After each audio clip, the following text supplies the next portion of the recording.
on va le voir très vite. Alors, je rappelle que ce CEDIF, ce Centre d'Excellence Drone Île-de-France, a été créé récemment, en juin 2021, à l'initiative de 3 acteurs principaux, le groupe Thales, Eurocontrol et le pôle systématique. Alors, pour ouvrir cette journée, j'invite à me rejoindre sur scène Philippe Merlot, directeur européen de l'aviation civile et militaire, que l'on peut applaudir, et qui représente aujourd'hui le directeur général d'Eurocontrol.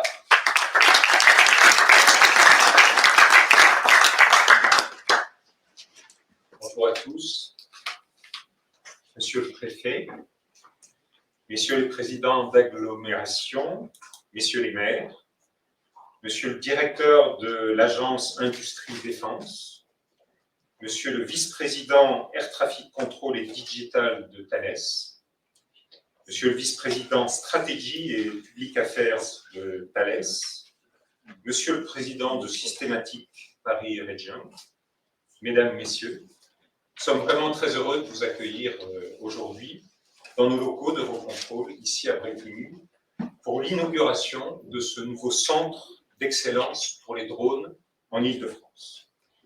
C'est un événement important parce que le secteur des drones connaît aujourd'hui un développement très dynamique, je dirais un vrai boom.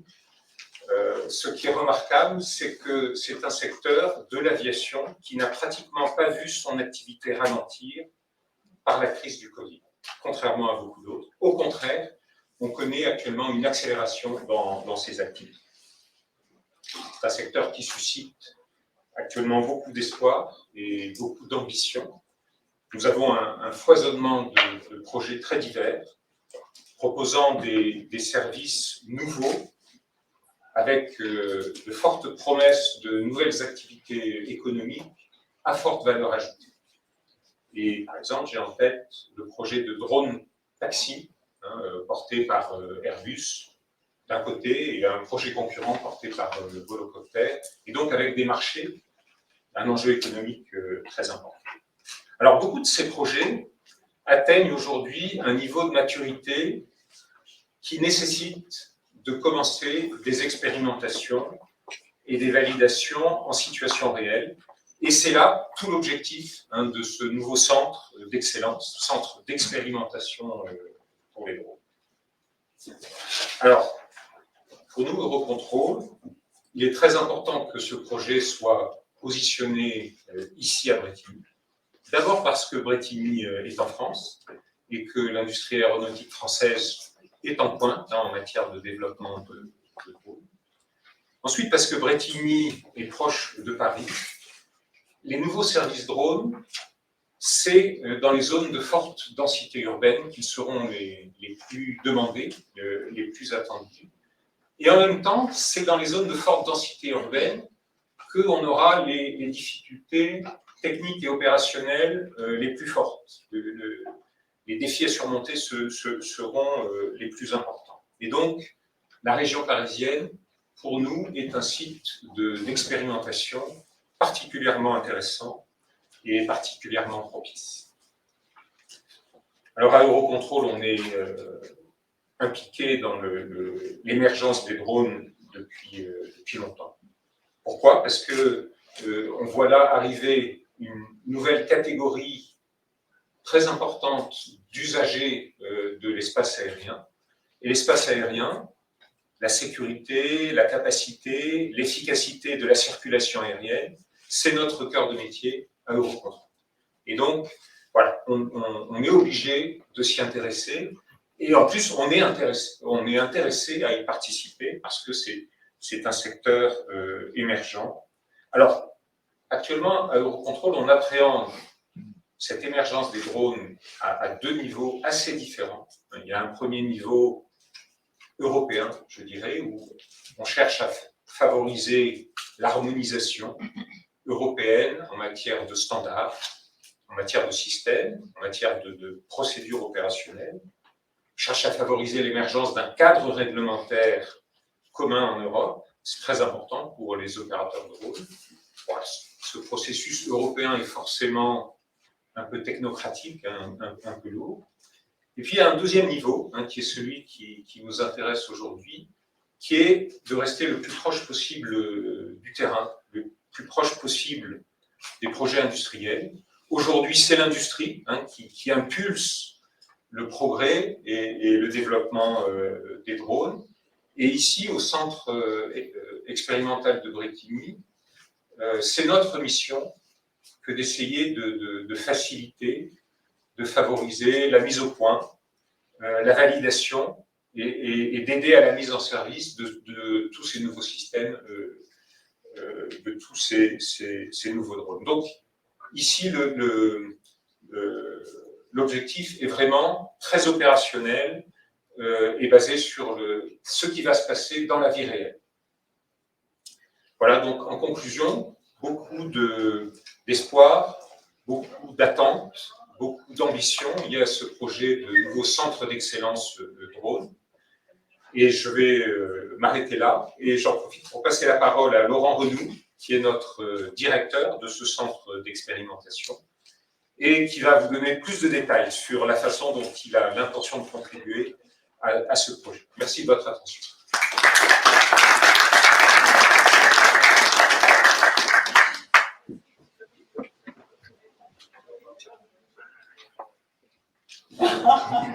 On rend le masque. Vous aurez le droit, effectivement, vous allez avoir votre masque sur scène, mais au moment de parler, bien évidemment, vous enlèvez le masque. Merci Philippe pour cette introduction. Pendant la table ronde, je détaillerai un peu plus les objectifs, les missions d'Eurocontrol liées au drone. Mais avant toute chose, je voudrais quand même ancrer cette belle histoire qu'on va écrire ensemble dans le territoire. Donc déjà, c'est un plaisir pour moi, effectivement, en tant que responsable du hub d'innovation d'Eurocontrol, de vous recevoir ici, sur cette base aérienne 217, qui a en fait contribué à la belle histoire de l'aéronautique française. D'abord, de l'autre côté des pistes, sur Brétigny, avec le centre d'essai en vol. Alors, dans les fin des années 40, avec notamment le premier vol à avion à réaction, la première éjection en plein vol, l'utilisation du ciel végétable, et puis aussi le premier franchissement du mur de son par un avion français. Voilà. Après aussi, peut-être on le sait un peu moins, mais le centre d'essai en vol a contribué à l'aventure spatiale française. Il faut savoir que les 3 premiers spationautes français, Jean-Luc Chrétien, Patrick Baudry et Jean-Pierre Nuret, étaient pilotes d'essai au centre d'essai en vol, de l'autre côté. Et c'est à l'occasion, parce que Jean-Pierre Nuret partageait le même bureau que Jean-Luc Chrétien, que sa vocation de spationaute est arrivée. Maintenant, de ce côté-ci, en fait, du côté donc Plessis-Pâté, Eurocontrol, dans les années 1960, a décidé d'implanter son centre expérimental dédié à la recherche pour l'aviation civile et militaire européenne. Un peu plus tard, dans les années 90, Eurocontrol est devenu gestionnaire des flux de trafic au niveau européen. Et cette fonction centralisée a été faite et est toujours faite depuis Bruxelles, mais la fonction secours a été installée juste de l'autre côté de la rue, donc toujours côté Plessis-Pâté, dans un second bâtiment. Mais avec cette virtualisation, les technologies cloud, cette fonction secours de cette gestion centralisée du trafic aérien au niveau européen a été décidé de l'arrêter. Et donc, il y a un an, jour pour jour, le 30 novembre 2020, le dernier plan de vol, traité en fait par ce centre opérationnel secours, a eu lieu. Donc c'est à la fois quelque chose de difficile, de toujours d'arrêter quelque chose d'opérationnel, mais je trouve qu'il y a une très belle histoire, c'est que grâce au centre d'excellence Drone Île-de-France, à cette salle opérationnelle, on lui donne en fait une seconde jeunesse, on lui donne une nouvelle vie, de pouvoir contribuer à cette nouvelle histoire de l'aviation, et l'aviation ici, que ce site, ce centre Brétigny et Plessis-Pâté va pouvoir continuer à rayonner au niveau européen. Donc, encore un plaisir pour moi de vous accueillir, parce qu'on est au début d'une nouvelle histoire. Nicolas, avec Alexander Grimaud, vous nous avez fait le plaisir de nous rendre visite en début d'année, et je me souviens très bien d'une phrase, c'était une base aérienne ça doit devenir une base aérienne pour les drones, regroupant l'ensemble des parties prenantes de cet écosystème. Et je pense que voilà, on est au début de cette nouvelle histoire, on va tous l'écrire ensemble, et merci d'être présents pour écrire cette première page ensemble.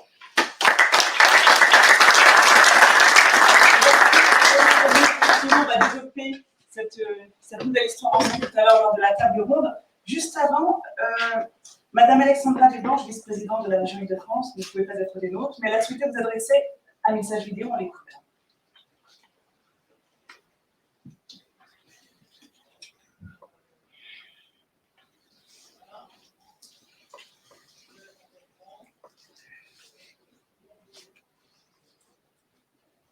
Bonjour, je ne peux malheureusement pas être des vôtres aujourd'hui, mais je tenais à vous partager ce message. Avec Valérie Pécresse, nous sommes persuadés de l'importance de ce qui va se faire ici au Centre d'excellence drone d'Île-de-France de Brétigny-sur-Orge. Vous savez, la filière drone est une filière stratégique en Île-de-France avec près de 350 acteurs déjà implantés sur le territoire. C'est également une filière d'avenir car elle devrait connaître une forte croissance dans les prochaines années, plus 30% par an sur la période 2025-2030. Elle pourrait générer jusqu'à 10 000 nouveaux emplois directs en Île-de-France d'ici à 2030. En effet, ces multiples usages publics et privés répondent à des enjeux d'actualité pour nos sociétés, comme la sécurisation de sites de grands événements, la livraison de produits de toutes sortes aux consommateurs et la mise en place d'une agriculture de précision 4.0 par exemple. C'est la raison pour laquelle nous nous engageons aujourd'hui aux côtés du pôle systématique en lien avec Thales, qui préside le hub drone du pôle, pour structurer l'écosystème sur le territoire, pour renforcer la capacité d'innovation parmi les TPE et PME du secteur et pour accélérer le passage à l'échelle industrielle. Je me réjouis également du soutien d'Eurocontrol au CEDIF qui n'aurait pas pu se faire sans ce partenariat étroit. Car outre notre soutien à l'aviation décarbonée de demain, la région Île-de-France doit tenir son rôle de première région aéronautique d'Europe en accompagnant au mieux les nouvelles technologies et les nouveaux usages. À l'approche des JOP 2024, la maîtrise de ces nouvelles technologies et usages dans les zones denses de notre région n'est pas une option. Vous pouvez donc compter sur nous. Merci. Alors, on a une journée bien chargée avec de très belles tables rondes, des intervenants passionnants qui vont nous rejoindre dans un instant. Je vous rappelle les deux tables rondes, les deux thématiques, drone, espace aérien et territoire. Et la deuxième table ronde sera consacrée donc à cette filière drone francilienne, vision, business et technologique. Alors, pour notre première table ronde, je vais appeler nos différents intervenants. Benjamin Binet, de chez Thales, vice-président stratégie, qu'on peut applaudir. On peut applaudir. Éric Bray, président de Cœur des Sommes, qu'on peut applaudir également. Et Olivier Vess, qui représente ici la DGAC, chef de la division circulaire aérienne et espace aérien. Alors, je sens que vous prenez place. Donc, comme je le disais, on garde le masque, sauf pour s'exprimer. Donc, c'est un sujet effectivement qui est très vaste et passionnant. Il y a beaucoup à dire, aussi bien sur cet espace aérien, au drone qui se met en place, les solutions de drone, on en parlera tout à l'heure, l'impact sur les territoires qu'on va évoquer dans cette table ronde. Je vais commencer avec vous, Laurent Renaud.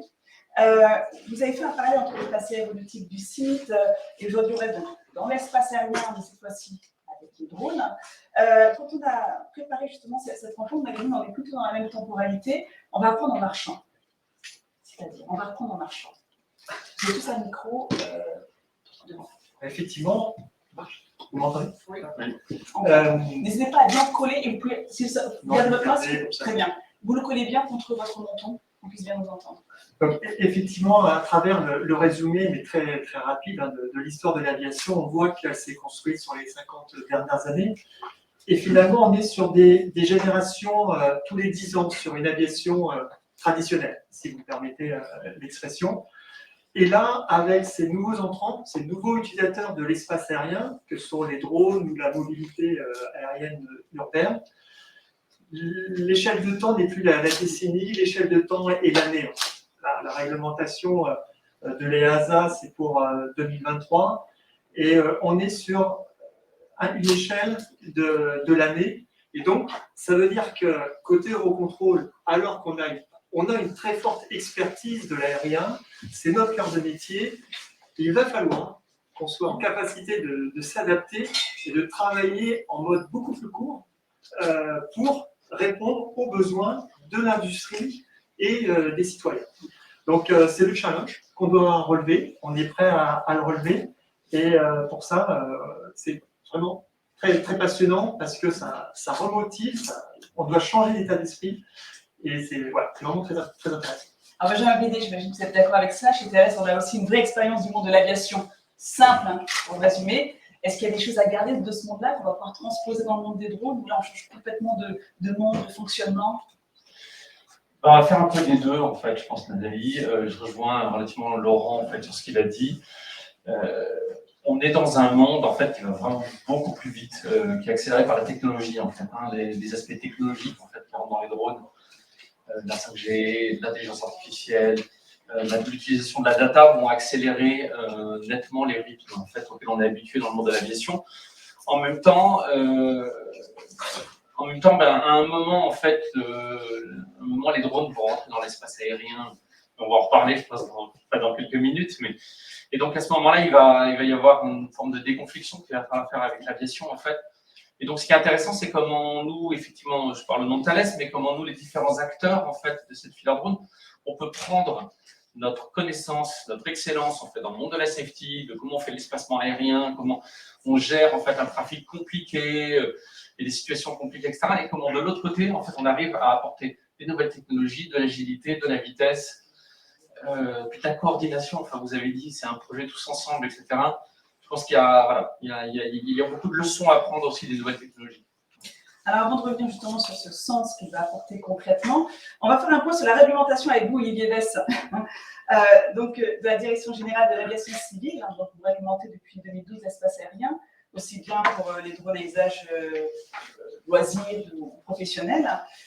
Où en est-on au niveau de la réglementation en France et en Europe? Oui, alors ce que je peux dire, je suis d'ailleurs très heureux de parler des incrémentations, des améliorations qui se déroulent au plan annuel, ce qu'on n'est peut-être pas, ce qui n'est pas traditionnel dans le monde de l'aviation, c'est que, en effet, le cadre réglementaire qui a commencé dès 2007 pour les usages les plus simples, a vécu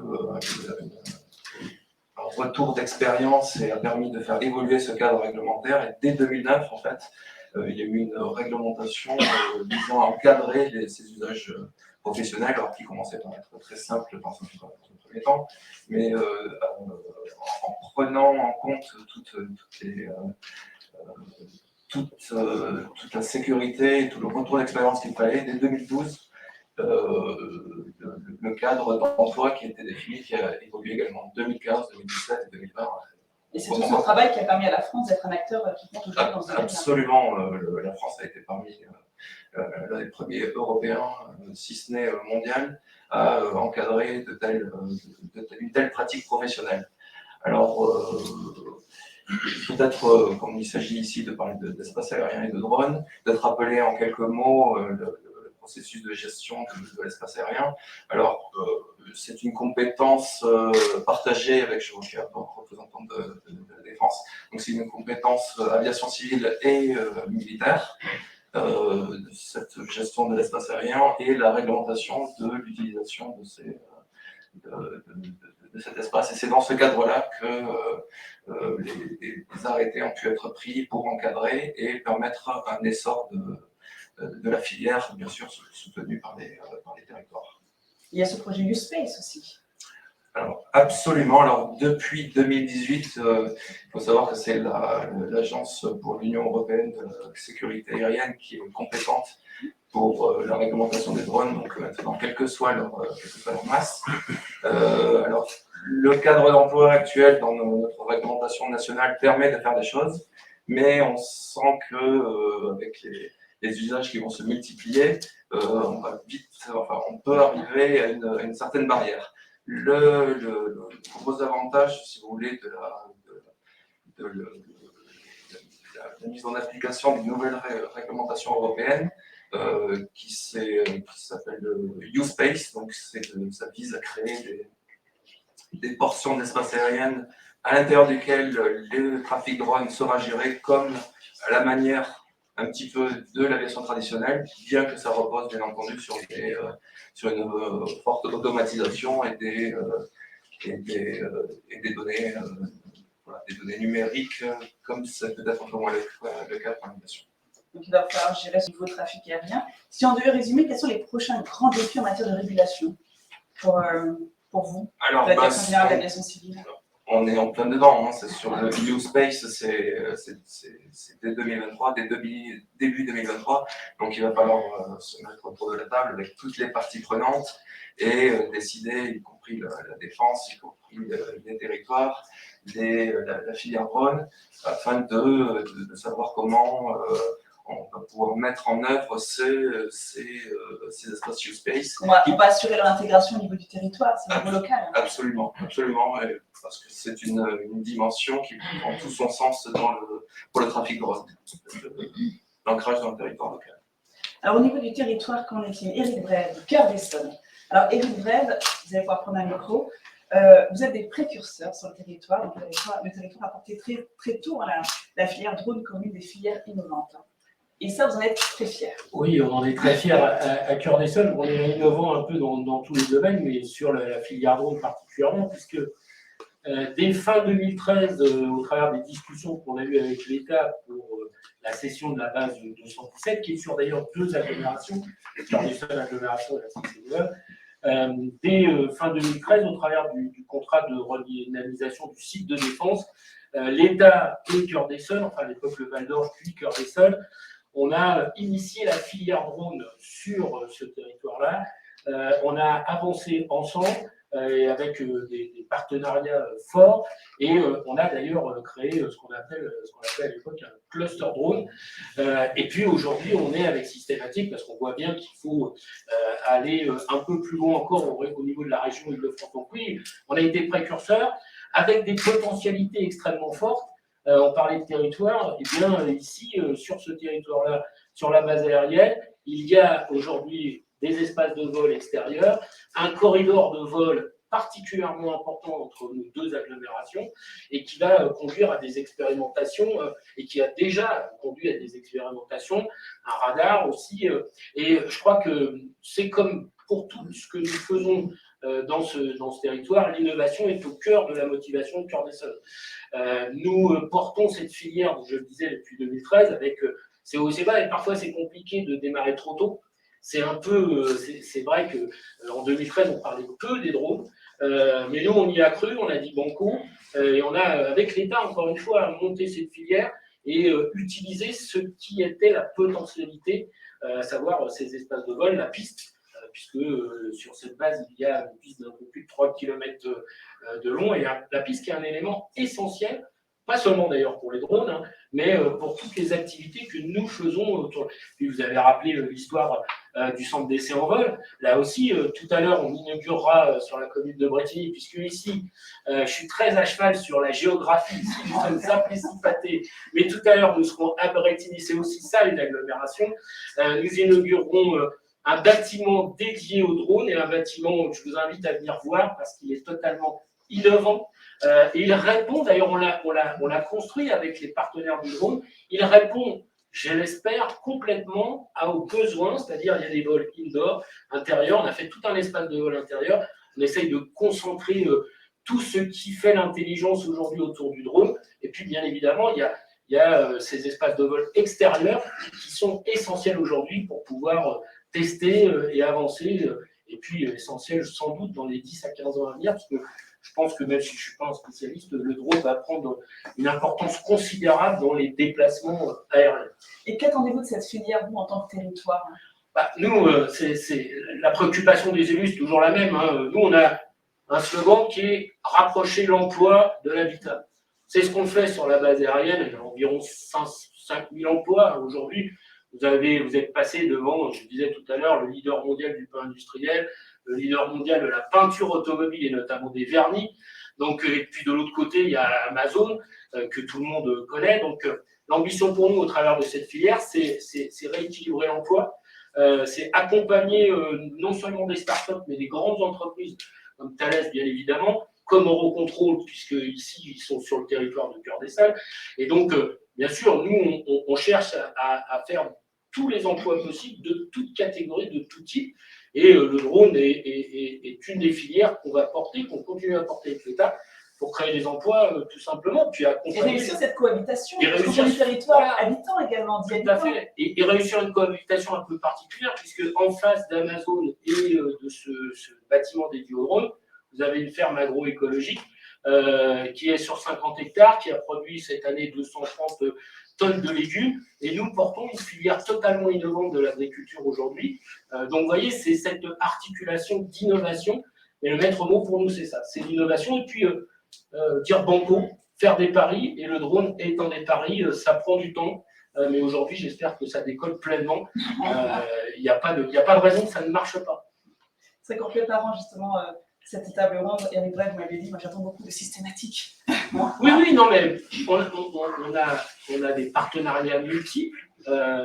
L'importance de Systématique est aujourd'hui reconnue, son professionnalisme, mais surtout sa vision globale à l'échelle de l'Île-de-France, avec nos collègues, parce que nous, on travaille avec tous les acteurs autour de l'Île-de-France, et cet essai montre bien l'importance de ces partenariats avec nos collègues. Il n'y a pas de concurrence de territoire, il y a des synergies à créer entre nous, et je pense que Systématique est celui qui est en capacité de faire ce lien, parce qu'on voit bien qu'aujourd'hui, la question des drones ne se réduit pas seulement à la base de 117, mais qu'elle va beaucoup plus loin, et c'est la marche qu'on veut franchir.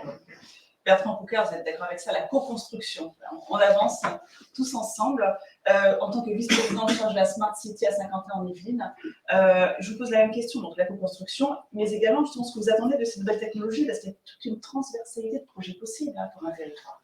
Oui, complètement. Juste resituer peut-être 50 ans en Yvelines, parce qu'on est dans 91. Donc 50 ans en Yvelines fait partie du cluster de Paris-Saclay.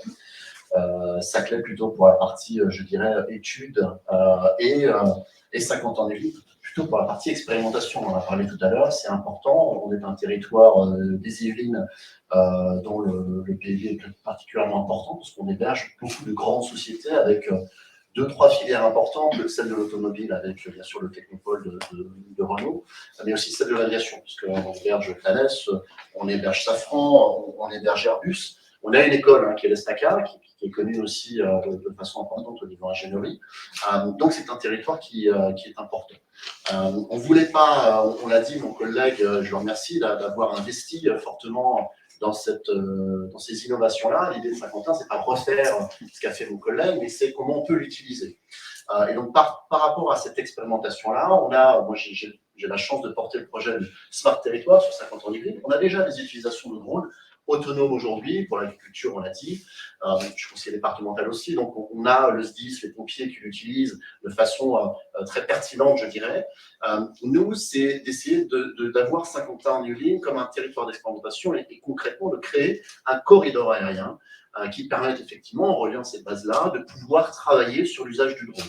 On a la chance d'accueillir en 2024 les Jeux Olympiques. 4 sites. 4 sites.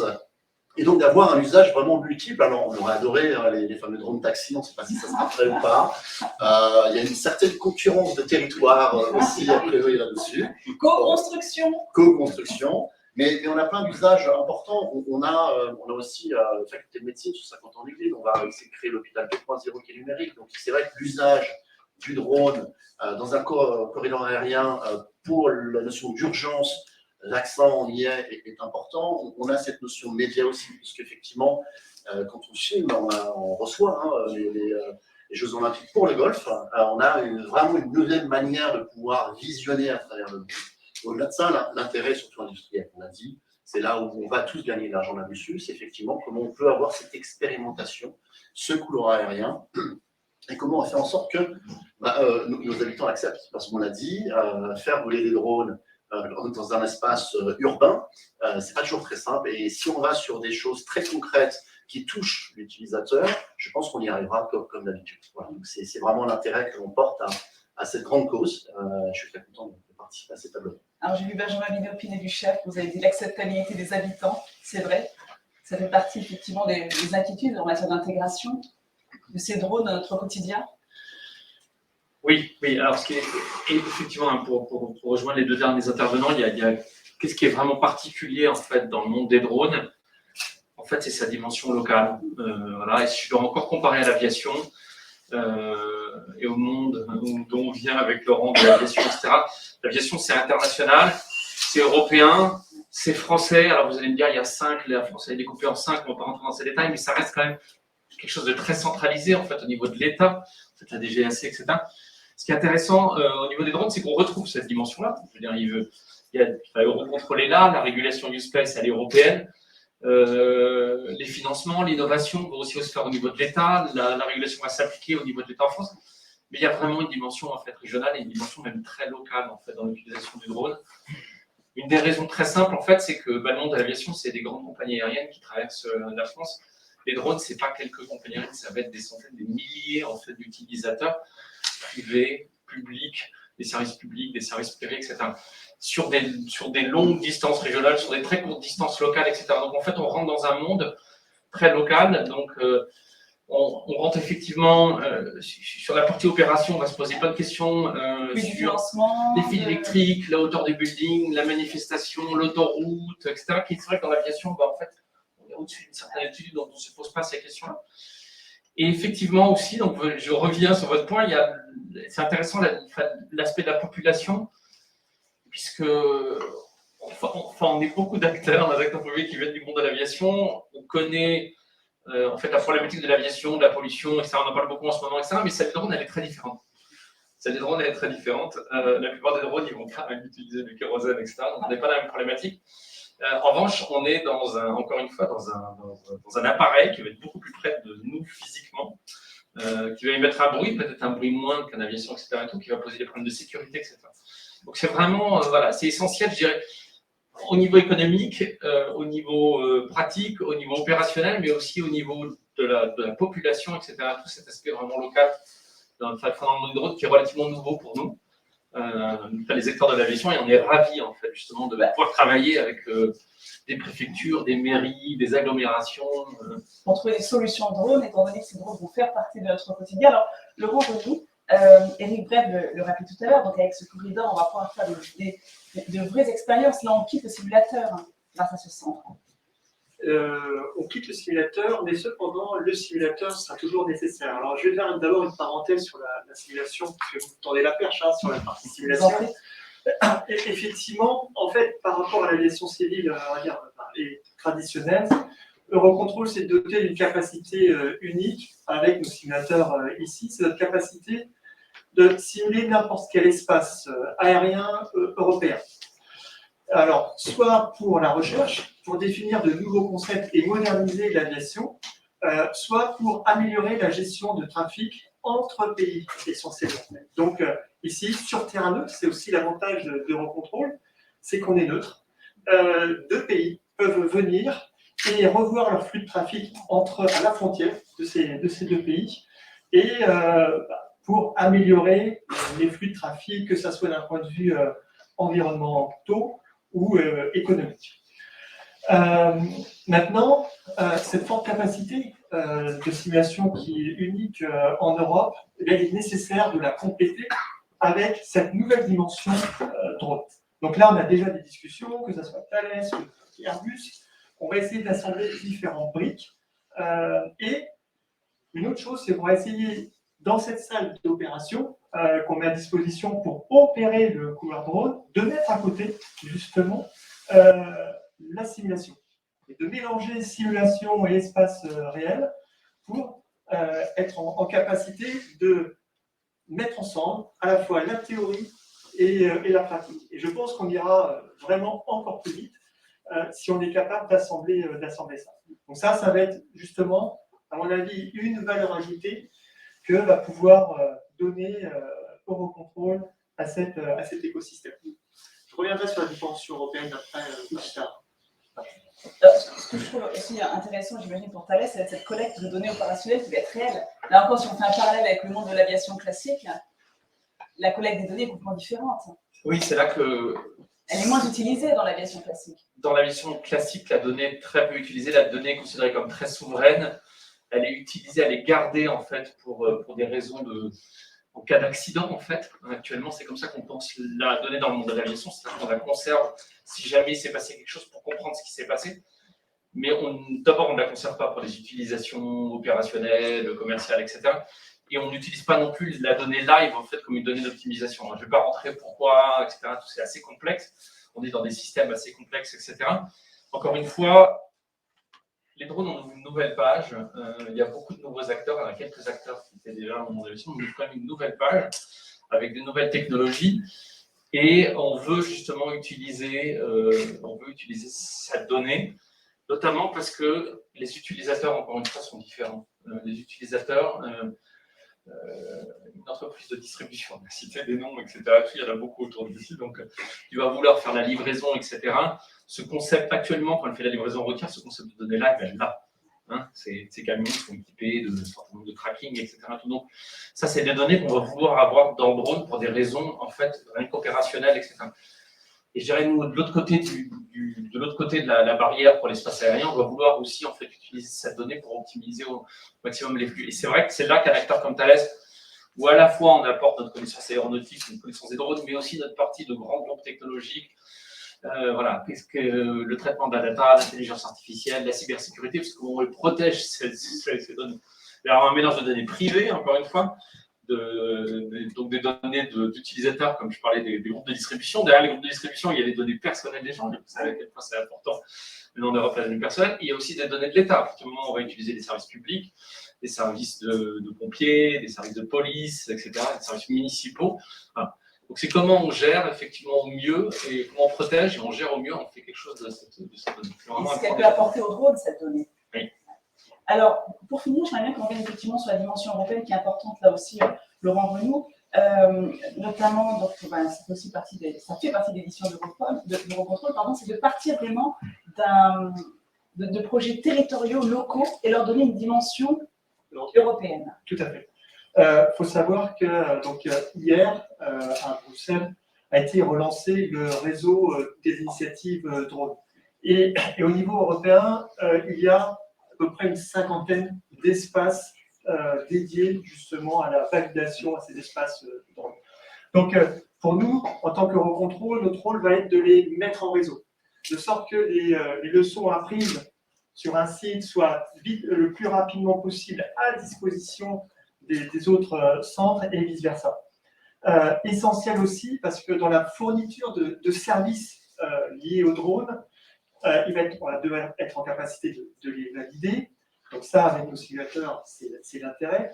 Mais l'intérêt pour un acteur local, c'est s'il est validé sur le centre centre d'excellence drone Île-de-France, cette validation vaut au niveau européen et pas uniquement local dans cet espace-là.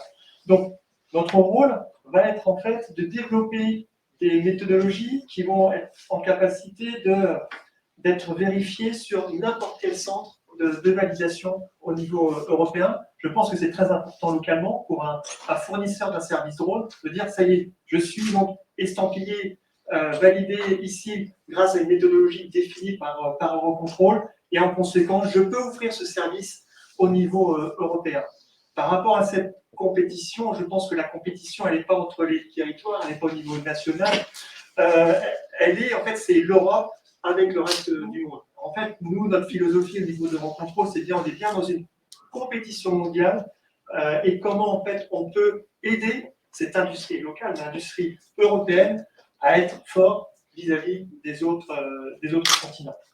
On va juste avoir aussi quand même un autre challenge sur lequel on va falloir travailler, c'est que au-delà de ce couloir en fait dans lequel le drone a son espace, l'étape suivante, c'est d'être en capacité de l'intégrer dans le trafic aussi civil. Alors, et cette intégration, et on parle de gestion de trafic unifié entre le monde drone et le monde classique, traditionnel, c'est un autre challenge sur lequel on a commencé déjà en fait, à travailler, mais il faut très vite l'anticiper parce qu'on sait que les drones vont ne pas se limiter à l'espace qui leur est réservé aujourd'hui.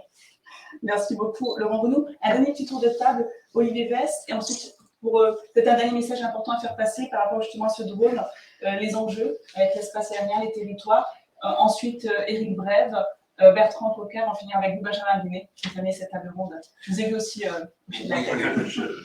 pouvait être que d'accord si il s'agit de partager un espace unifié. Il va falloir effectivement que les systèmes de drones montent en sécurité, et je ne vois pas d'autres moyens que le moyen utilisé dans l'aviation traditionnelle de la certification.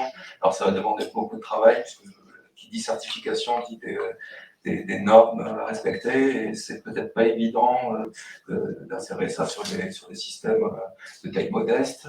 Et donc le maître mot sera l'expérimentation et les certifications pour une visée d'intégration unifiée de ces nouveaux acteurs.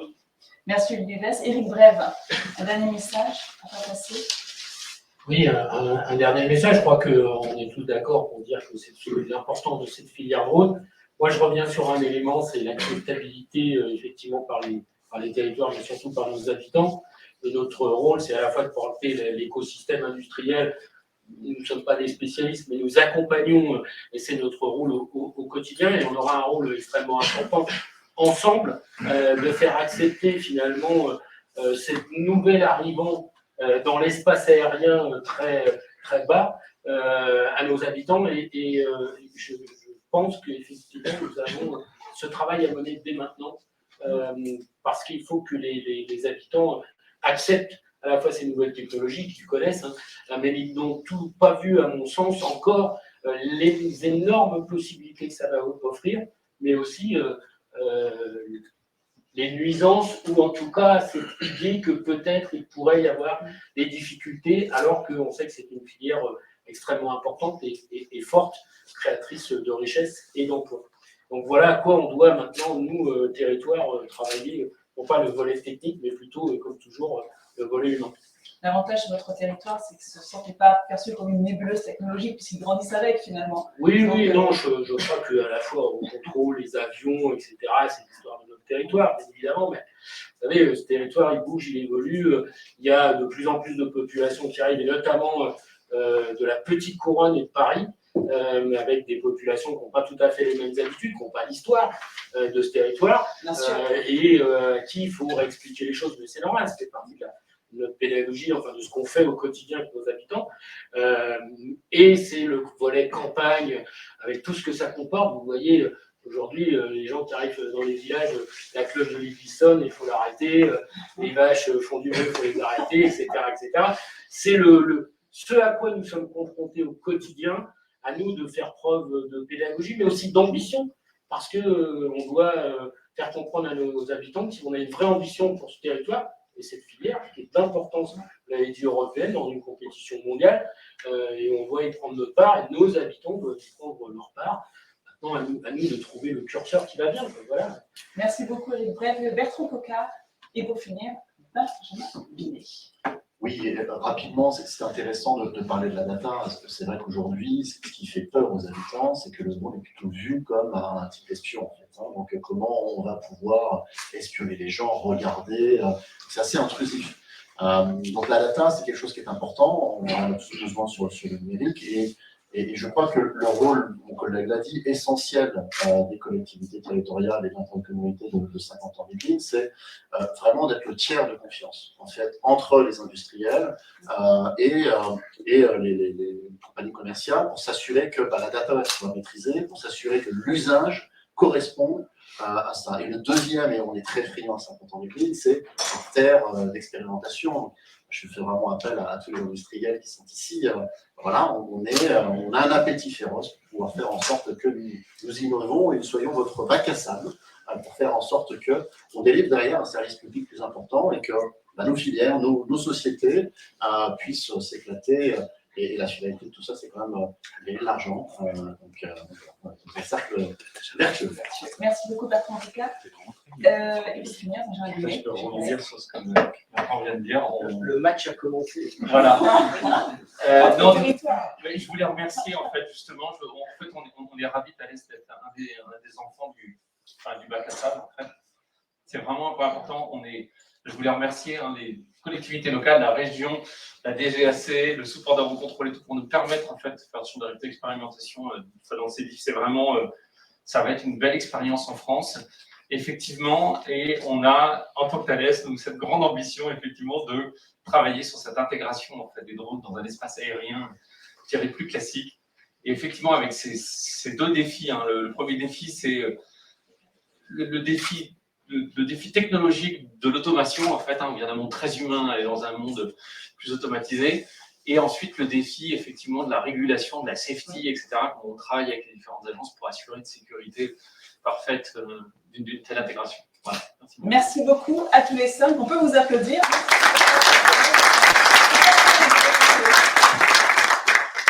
J'invite à me rejoindre Jean-Luc Bella, président systématique, et Morgan Bertin, président du Hub Drone Systématique. Bonjour à vous deux. On va pouvoir justement présenter ce Hub Drone Systématique, mais juste avant, je vous propose de regarder une petite vidéo de présentation du Hub. C'est parti.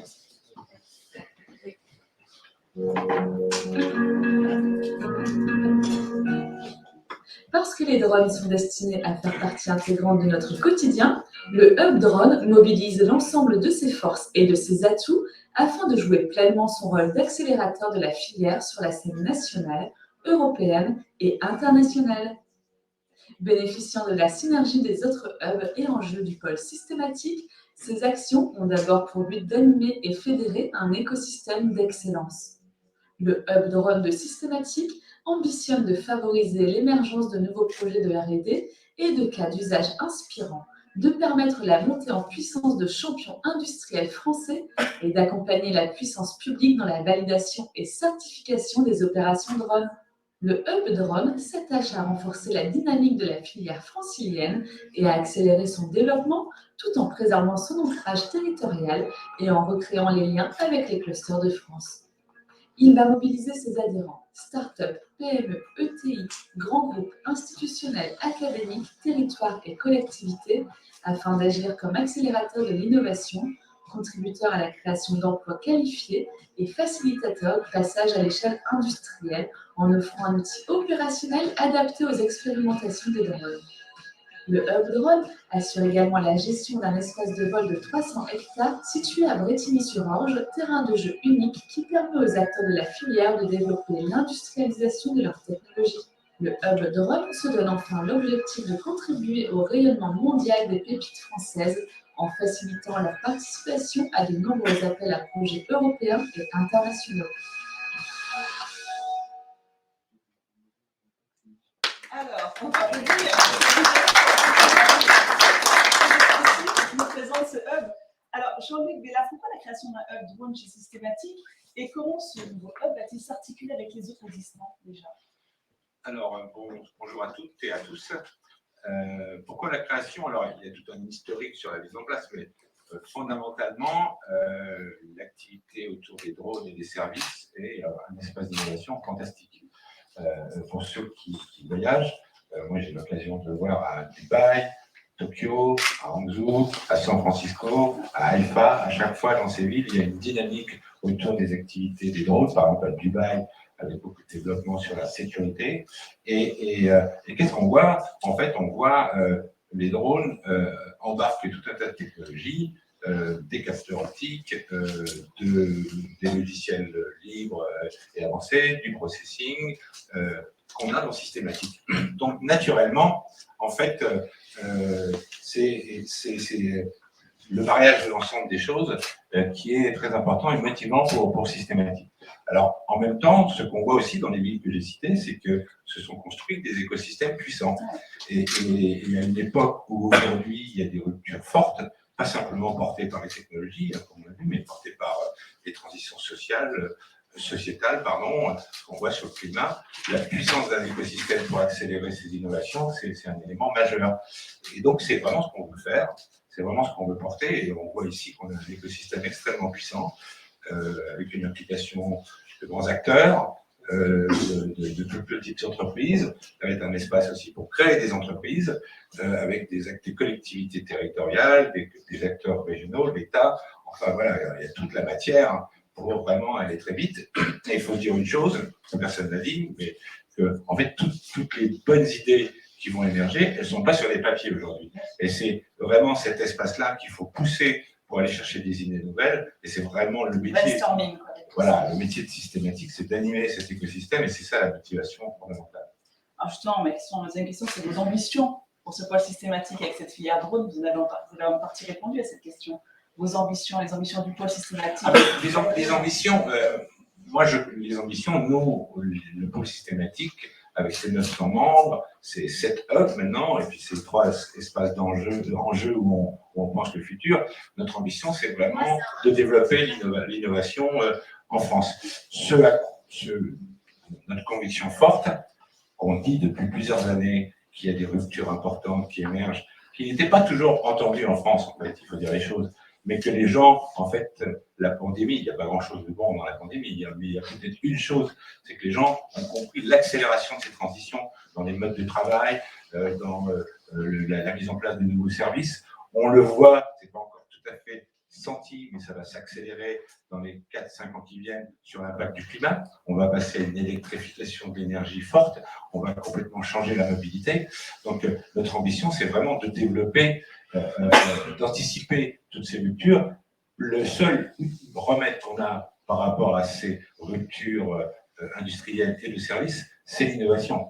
Et la France a des atouts par rapport à ça. Donc, vraiment, c'est ça notre ambition. Accélérer la mise en place de ces nouveaux services, et Dieu sait qu'il y en a beaucoup qui sont possibles avec les drones, parce qu'on est aussi dans une tectonique de compétitivité internationale qui change. Il y a une pression US-Chine qui a fait que l'Europe a eu une certaine naïveté pendant d'ouvrir un peu tous les marchés pendant de nombreuses années, et que les données changent, et qu'il faut vraiment porter d'une manière endogène ces innovations, et c'est ça notre ambition, c'est ça notre volonté. Et ça passe par la connexion de l'ensemble des technologies et le développement d'écosystèmes, la création de nouvelles entreprises, etc. Voilà. Comment justement Systématique va-t-il interagir avec tous les acteurs de la filière drone et des territoires? Mais ça, on le fait dans l'ensemble, on le fait sur toute on voit par exemple, il y a eu beaucoup de choses sur l'accélération du calcul quantique. Voilà, Systématique, on biberonne, si je puis dire, les entreprises du quantique depuis une dizaine d'années. Sur la 5G, voilà, c'est pareil, on est déjà dans la 6G, on en parlera plus tard. Voilà, ça fait partie du métier. Ça fait pas... Encore une fois, je pense que je le dis souvent, pour l'innovation, il faut un esprit d'entreprise, de l'argent, des compétences et des écosystèmes puissants. Nous, on se concentre sur le développement de l'écosystème. L'Île-de-France est, il faut rappeler, la première région de R&D d'Europe. Sur beaucoup de sujets, il y a un capital de compétences aussi qui est très important. On a quand même la plus grande école doctorale du monde en mathématiques avec l'Université Paris-Saclay. Donc voilà, l'enjeu, c'est de connecter l'ensemble de ces acteurs et c'est cette connexion-là qui fera la valeur, qui fait déjà la valeur du territoire, mais qui permettra l'émergence de nouvelles entreprises et de nouveaux services. Voilà, c'est vraiment notre ambition. Merci Jean-Luc. Et là, à côté de vous, Morgan. Bertrand, vous, on va rentrer un peu plus dans justement le fonctionnement de ce hub drone systématique. Est-ce que vous pouvez nous en dire un petit peu plus sur la feuille de route de ce hub? Alors, déjà, merci beaucoup. Déjà, avant de parler de la feuille de route, je pense que c'est important d'expliciter le hub drone en tant que tel. Donc, je dirais c'est 4 grandes choses. La première, c'est un collectif d'acteurs de référence qui sont tous présents aujourd'hui et qui, en fait, au travers de leur présence, de leur diversité, couvrent en fait l'ensemble des enjeux et des aspects qui ont été cités entre les opérateurs de drones, les acteurs académiques, les industriels et puis Eurocontrol qui est présent dans cette équipe. C'est aussi une vision qui est matérialisée par la feuille de route que vous avez juste, et je reviendrai sur celle-ci juste après. Troisièmement, c'est les grandes thématiques technologiques, c'est 4 grandes thématiques technologiques parce que le drone et les technologies de drone sont des sujets complexes qui se retrouvent en fait dans différents grands domaines, soit les aéronefs, soit les charges utiles, l'ensemble des payloads qui peuvent être embarqués avec les capteurs ou toutes les technologies qui sont associées. La partie des espaces aériens dont on a déjà beaucoup parlé depuis le début, qui est un vrai sujet complexe en soi et qui nécessite des enjeux d'infrastructure derrière. Et enfin, tout un set de technologies transverses, 5G, qui assure des aspects de communication entre les différents acteurs. Et enfin, c'est le dernier aspect du hub drone en tant que tel, c'est sa présence au sein de Systématique pour bénéficier de son écosystème, avec tout ce que Jean-Luc vient de présenter, qui est une vraie force pour faire grandir ce milieu. Et en particulier sur la feuille de route, donc avec votre question initiale, c'est vraiment 3 grands piliers stratégiques qui aussi explicitent en fait pourquoi on est présent aujourd'hui et et c'est une vraie victoire d'initier cette histoire tous ensemble.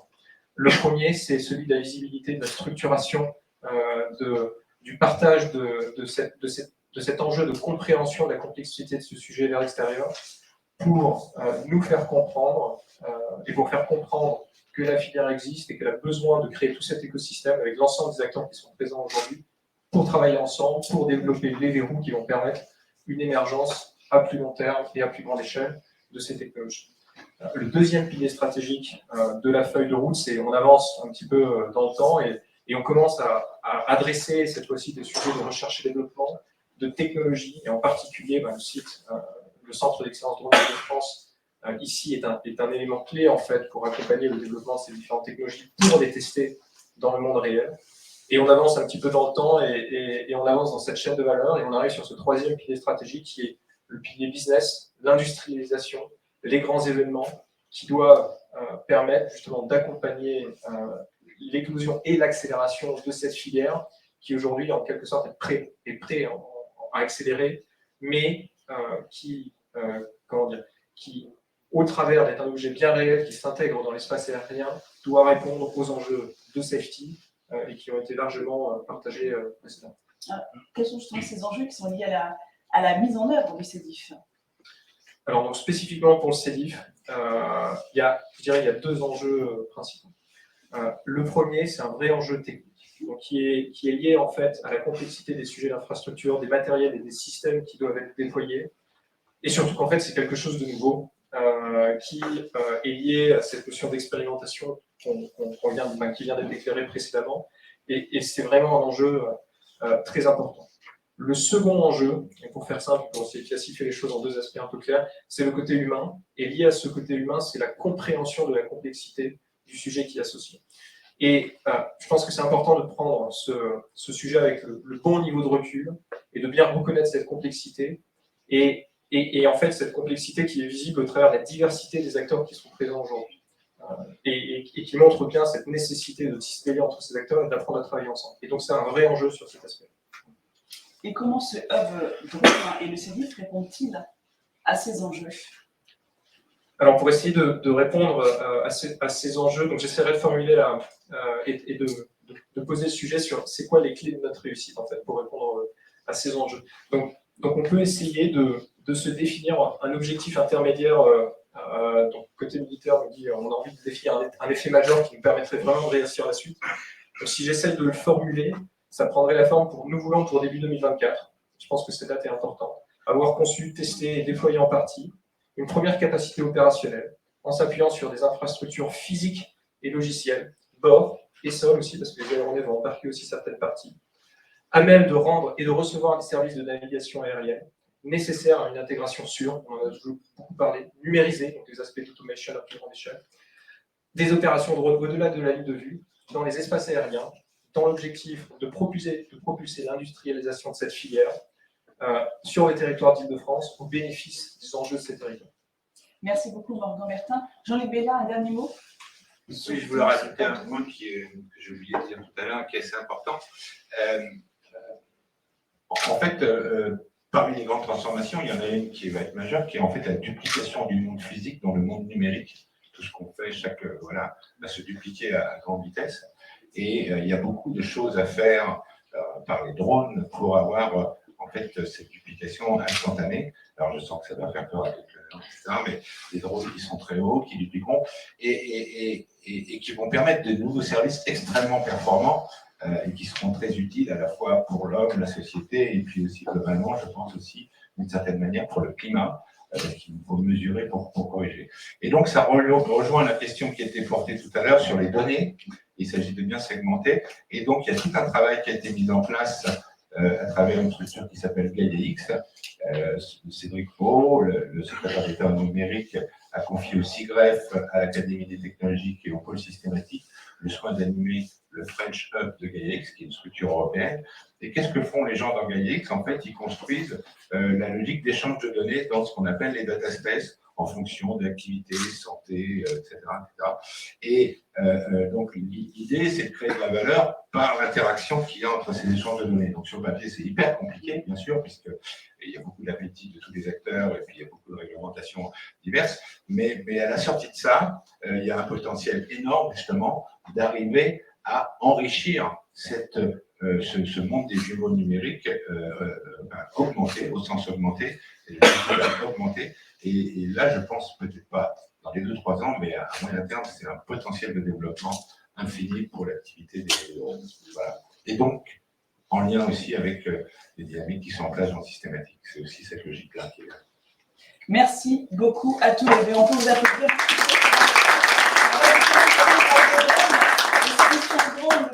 De l'innovation en matière de drone. J'invite pour cette deuxième table ronde à me rejoindre Maria Caprian, qu'on peut accueillir chaleureusement, présidente du Centre de systématique de France, Nicolas Sianecki, de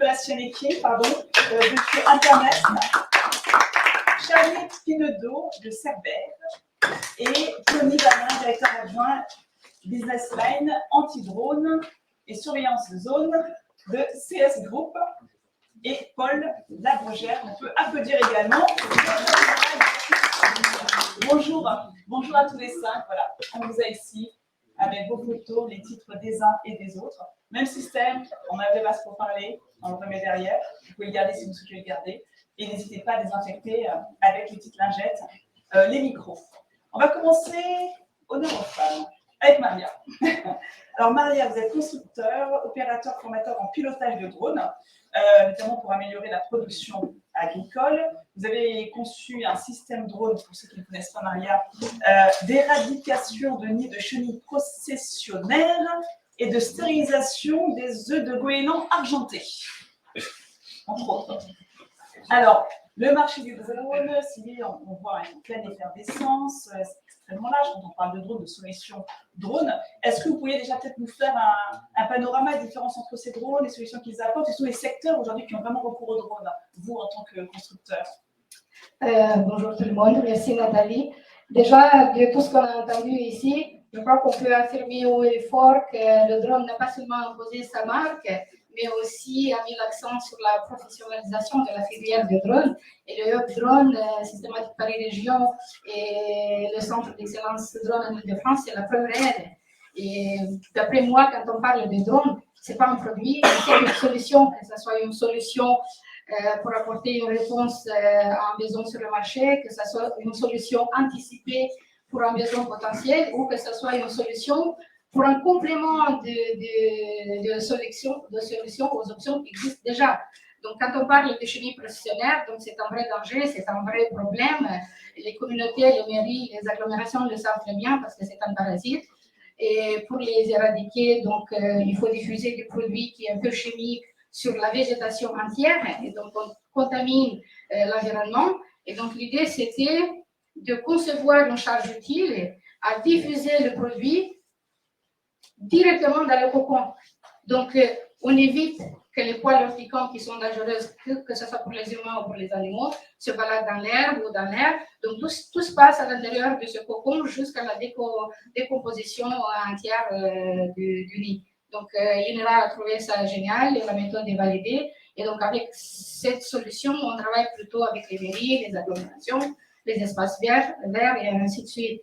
Et si on retourne au goéland argenté, qui est protégé, goéland argenté, donc c'est une espèce merveilleuse, c'est de la beauté en elle-même. Donc l'idée, c'est de ne pas les tuer, mais justement d'équilibrer un peu la population et de créer une harmonie entre cette espèce et les humains. Donc là, c'est une autre solution, c'est une charge utile qui stérilise les œufs.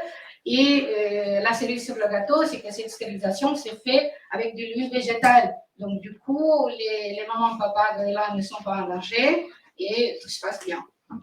Donc, à chaque problème rencontré, une solution proposée avec les drones. Et pendant la crise sanitaire, là encore, vous avez développé de nouvelles solutions. Voilà, pendant la crise sanitaire, donc, on a eu plus de temps pour faire de la recherche et développement. Et on a anticipé des solutions, comme par exemple le drone, qui largue des dosimètres pour mesurer le taux de contamination de l'air en temps réel. donc transmettre ça à un laboratoire pour les centrales nucléaires, par exemple, ou la solution pour aspirer de l'air. Donc ça, c'est quelque chose qui est anticipé. C'est une solution pour un potentiel besoin. Donc je souhaite qu'on n'ait plus besoin de faire recours à ces solutions, mais au moins en cas de crise majeure, on sait que ces solutions existent.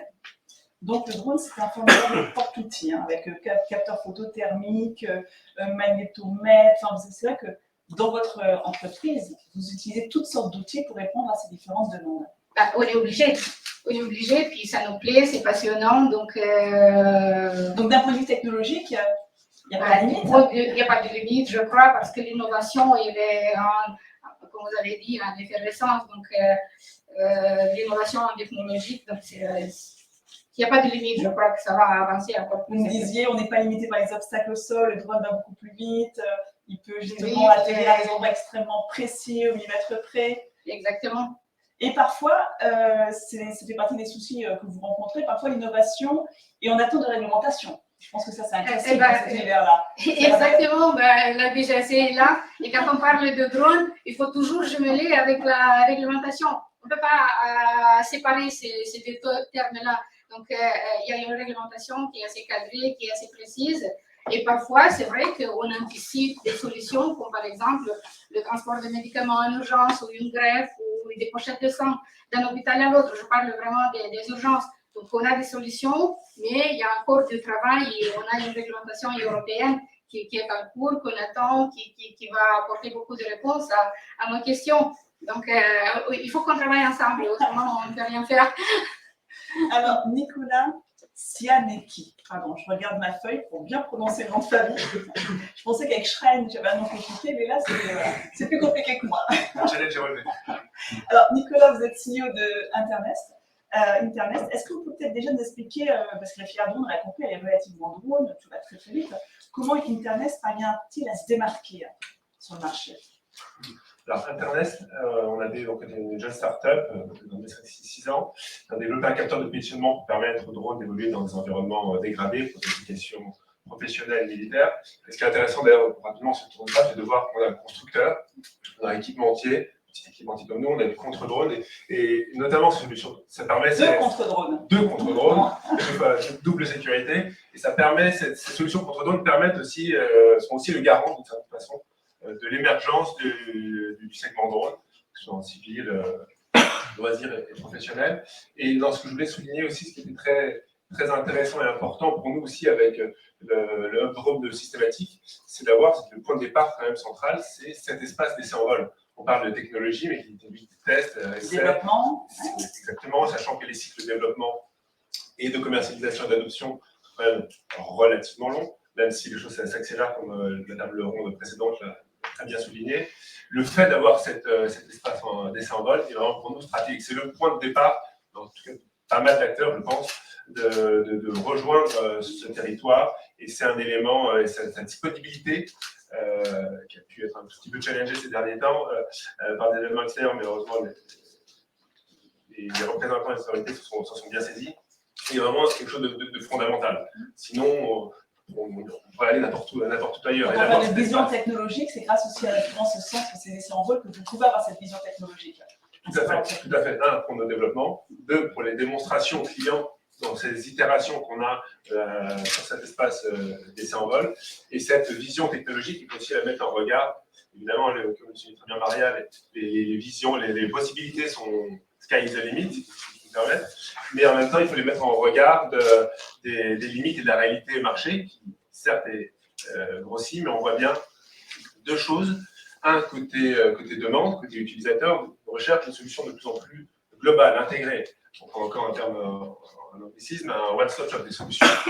Sous un même toit, un acteur peut trouver différentes solutions, d'où l'intérêt et la nécessité pour nous, à travers ces initiatives, le CEDIF, le Hub Drone, la DIF et d'autres, de collaborer, travailler plus ensemble pour arriver plus rapidement à des solutions qui sont co-conçues, co-développées, pas juste parce que ça fait bien sur les hashtags, mais aussi parce que c'est tout simplement un besoin, une attente marché qui nous permet de raccourcir les cycles auxquels on va pouvoir avoir des résultats tangibles techniques, commerciaux, financiers.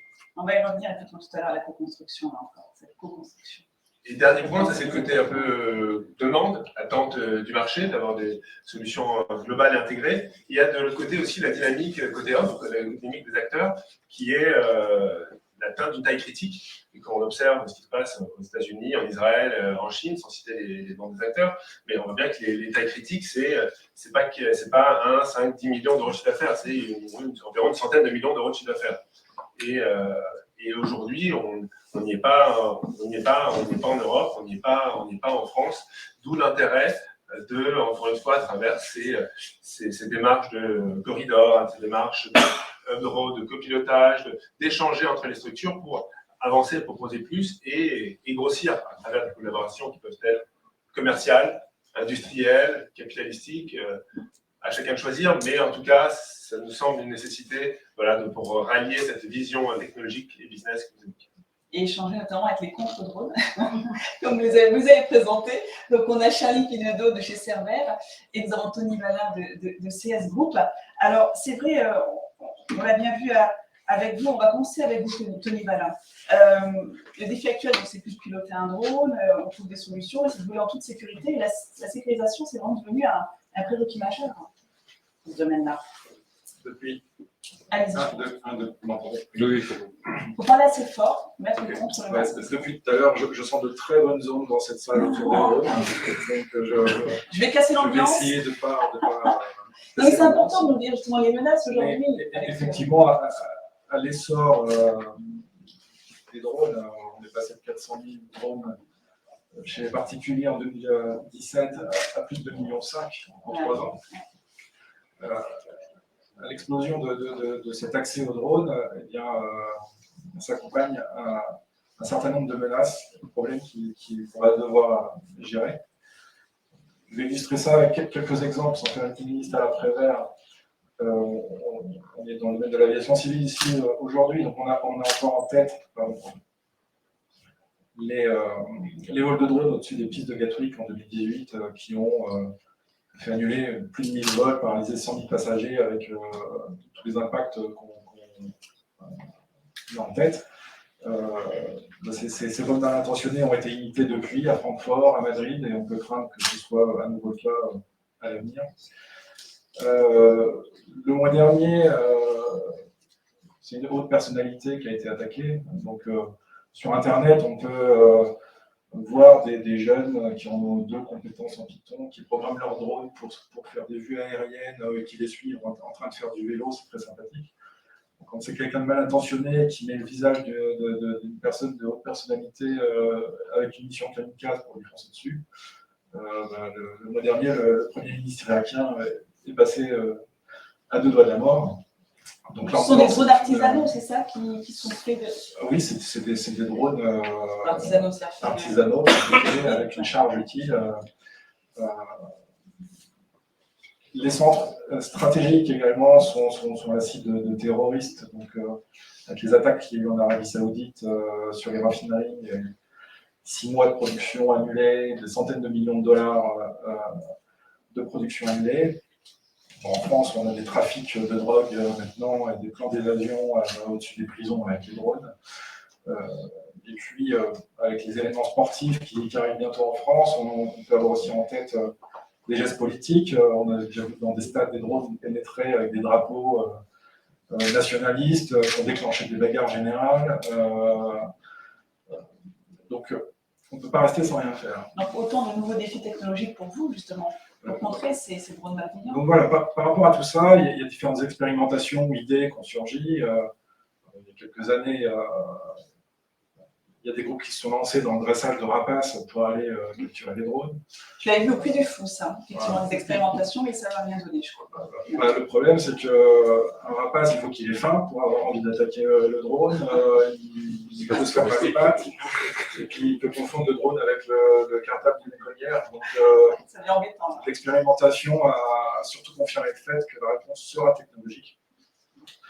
Et donc, c'est dans cette quête que CS Group s'est lancé depuis 2015 pour assembler les meilleurs composants, que ce soit en termes de capteurs, que ce soit en termes d'effecteurs, autour d'un cœur de système intelligent pour répondre à ces différentes menaces. Est-ce qu'on a un exemple ou deux? C'est quoi? C'est un drone qui va brouiller le drone malveillant, qui va jeter un filet et l'attraper? Enfin, comment... Il va y avoir différentes étapes. Déjà, il va falloir détecter la menace. Donc là, avec des radars, des goniomètres, des systèmes acoustiques, on va regarder ce qui bouge. Et puis, là, il va falloir faire la différence entre un oiseau, entre un drone, entre des piétons. Donc, une première couche d'intelligence, de fusion de données, d'intelligence artificielle. Et là, les expérimentations à Bretigny qu'on mène depuis des années prennent tout leur sens.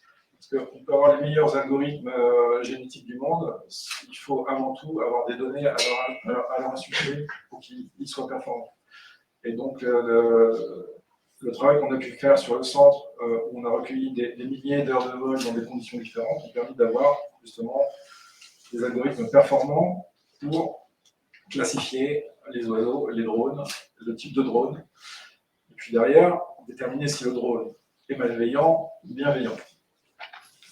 Une dernière étape, effectivement, c'est la neutralisation. Alors, selon les cas d'utilisation, on a différents outils à notre portée qui vont du brouillage classique, qui est plutôt le soft kill qu'on va utiliser en milieu urbain, à des solutions de lance-grenades telles que les forces armées de l'armée de terre sont équipées sur leurs véhicules blindés de l'avant et sont en opération avec. Et puis après, des effecteurs de lance-filets ou plus expérimentaux comme le laser, le fameux système MAP développé par la société Silas. Et à la bout de la chaîne, on retrouve les drones. Parce que, à l'instar de l'histoire de l'aviation, où pour contrer des avions, au bout d'un moment, on a dû mettre des avions en face, eh bien, le drone intercepteur de drone devient une piste très pertinente à explorer pour contrer ça.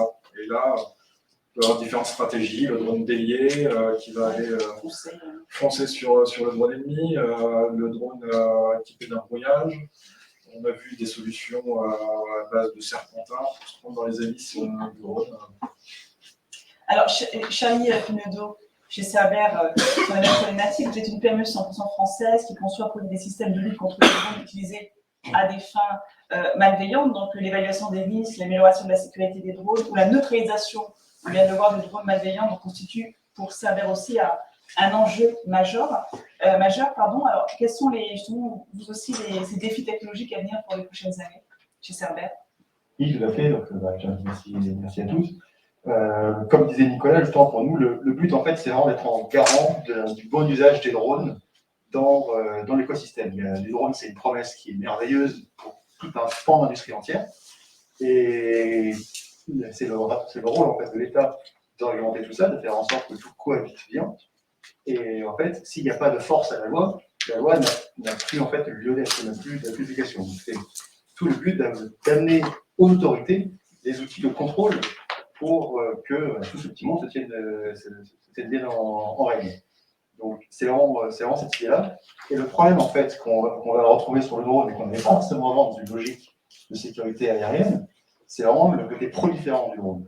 C'est-à-dire qu'il y a une grosse barrière à l'entrée dans le monde aéronautique. Tout le monde ne s'improvise pas pilote d'hélicoptère ou d'avion des propriétaires du jour au lendemain. On rentre un drone, on est à la FNAC, dans 10 minutes, Vous êtes propriétaire d'un drone. Exactement. Propriétaire et pilote. Et pilote. Donc ça, c'est un vrai problème. Et en fait, ça décide de repenser complètement la logique de contrôle et de surveillance de l'espace aérien. À la différence de l'aéronautique, où on va dire une dizaine de grands sites en France permettent de surveiller l'espace aérien national, le drone, on parle de bulles de quelques kilomètres, vraiment ça devient non. Donc il y a une asymétrie en fait entre le risque et les moyens qu'on va financer, notamment les technologies qu'on va mettre en place. Et ça, c'est un vrai challenge qu'il faut relever à la fois d'un côté industrie, parce que c'est notre rôle en fait de rééquilibrer la symétrie qui peut se passer. Donc, c'est notre ADN chez Cerber de pouvoir proposer des solutions qui sont très efficaces en termes de coûts pour construire de larges espaces et que ce soit financièrement viable pour les pouvoirs et les autorités, et à la fois en fait de pouvoir se confronter dans ce genre d'écosystème comme systématique de pouvoir travailler avec différents acteurs pour avoir ce coup d'avance sur la menace, puisque à la fois on regarde ce qui se fait sur les constructeurs, les grands constructeurs, mais à la fois on voit avec tous les industriels qui travaillent sur le drone, quelles sont les grandes orientations, quelles sont les nouvelles possibilités qui sont ouvertes, et ce qui nous permet d'avoir toujours ce pas d'avance. Comment sélectionner les technologies efficaces? Exactement, c'est toujours ça. C'est comment sélectionner ces technologies efficaces pour faire face aux risques, et à la fois de rencontrer les acteurs, puisqu'il y a, d'un point de vue, on parle du business, il y a un problématique majeur, c'est le financement de ça. C'est-à-dire que pour l'instant, qui c'est qui va porter le financement? Pour l'instant, c'est l'État, c'est les armées notamment, c'est les forces extractives intérieures. Et après? Et ensuite, c'est et après. Finalement, la notion de discrimination entre un drone ami et ennemi, pour l'instant, l'argumentation elle fait porter sur le télépilote lui-même, qui doit s'avancer. Sauf que, en fait, c'est comme pour les plaques d'immatriculation pour les véhicules.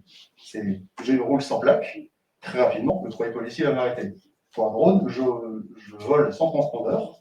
Il n'y a aucun moyen, pour l'instant, de contrôler, voire même, ceux seront contrôlés de façon efficace que ceux qui auront levé leur transpondeur.